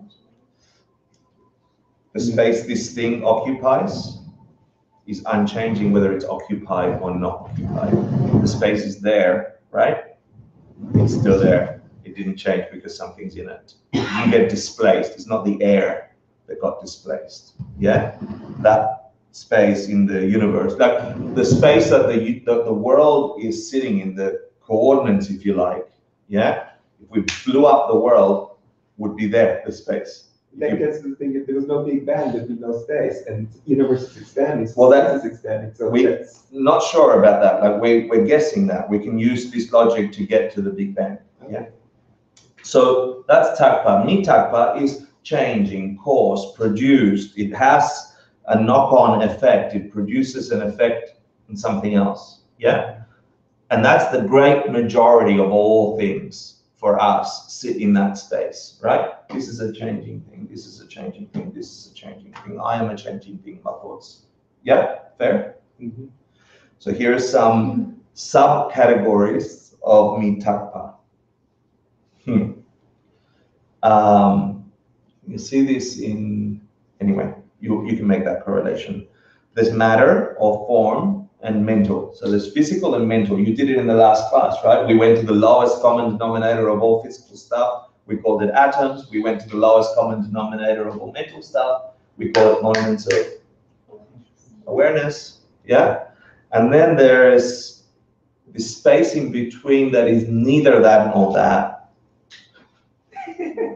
which is sort of difficult. Yeah, but it's a catch-all for the stuff that doesn't fit in both. That Earl and I were discussing it because what's the main important thing in Buddhism that sits in there? Person. I mean, the person. Yeah, the label person, but isn't it a mental thing? It could be energy itself, like the whole concept of energy. Like Is energy physical or mental? Is energy a physical thing? It could be. I've never thought. Yeah, I know. So we got to go there. I thought it easy for me to just say neither. It's like a middle ground. It's like this in between undescribable thing.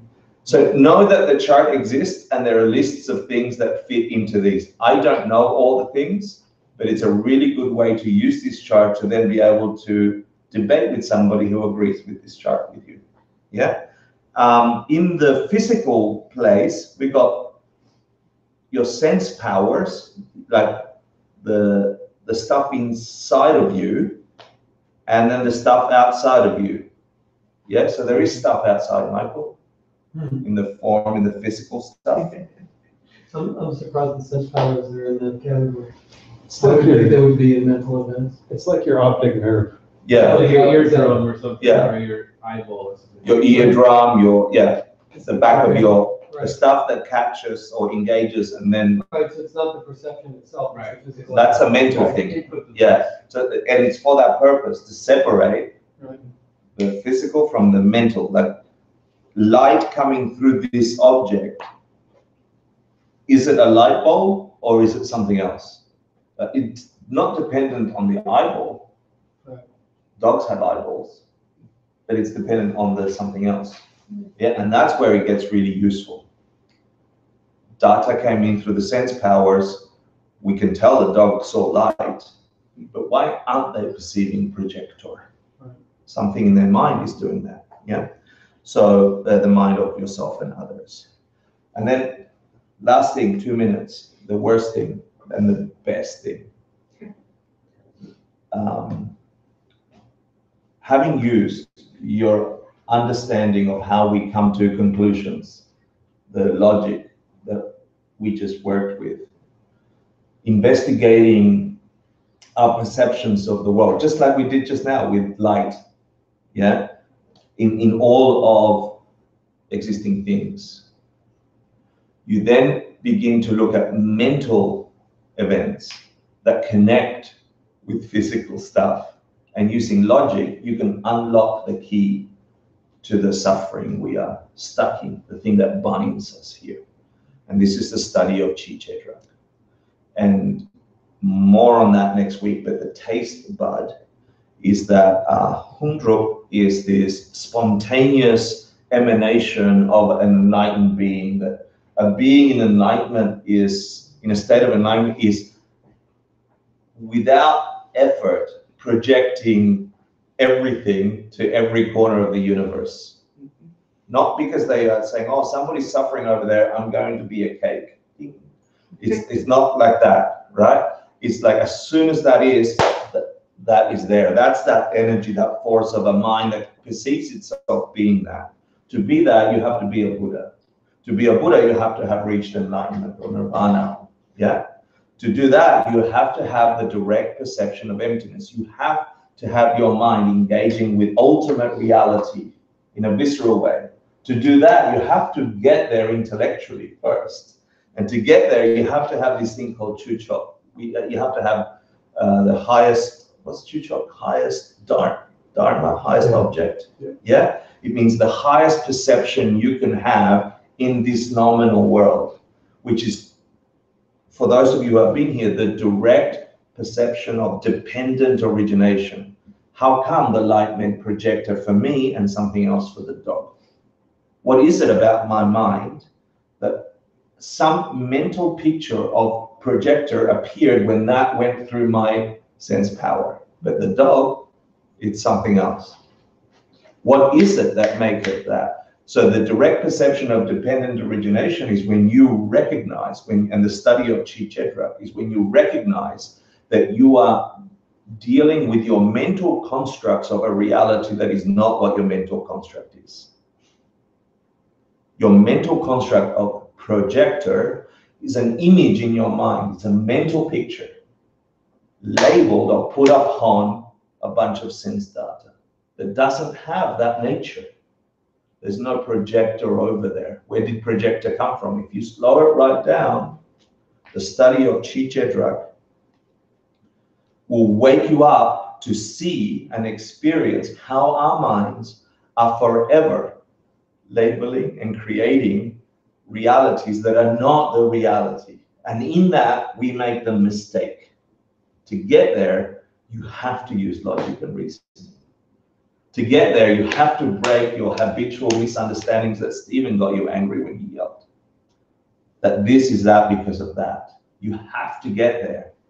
And eventually you will have first an intellectual and then a visceral experience that what you previously thought was computer all by itself is nothing but a collection of parts that you caught your mind labeling it just so. And when you see that directly, you've reached the highest dharma in this world. And then the thing that is said to come next is you can then have a direct perception of ultimate reality because you had a direct perception of relative reality. And that can be the subject for next thing. That's where we get to wisdom internalized, not intellectualized. So logic and Jedrak specific is the key to really breaking down the biases, the propaganda that our senses are selling to us. The world you're living in is bullshit. But it's a world you're living in. It doesn't mean you're not living in it. It doesn't mean it doesn't function. It functions just because your mind is doing this projection. And if you can catch the projection, you then figured out the mechanics. You can change the stuff that gets loaded in the projector. And now I'm using the projector to talk about the projector. I meant the projection of your reality. And then that thing can appear as a Buddha giving you messages. And for you, it will be true. For a dog, it would be light. For a human, it would be projected. And they are all valid perceptions. Let's give it away. More on that next week. So now it's customary to offer any insight that you had. Give it away before you screw it up. Give it away to someone else and put it in the bank. So it grows in your consciousness, untouched, untethered. Sashia Gogia Jushin Metotram Rira Vinishian Yundepadi Sange Shindu Mite Huargi Drogun Nanda Shinla Chuparsho Hidan Guru Ratna Mandala Kamni Yatayami Kewa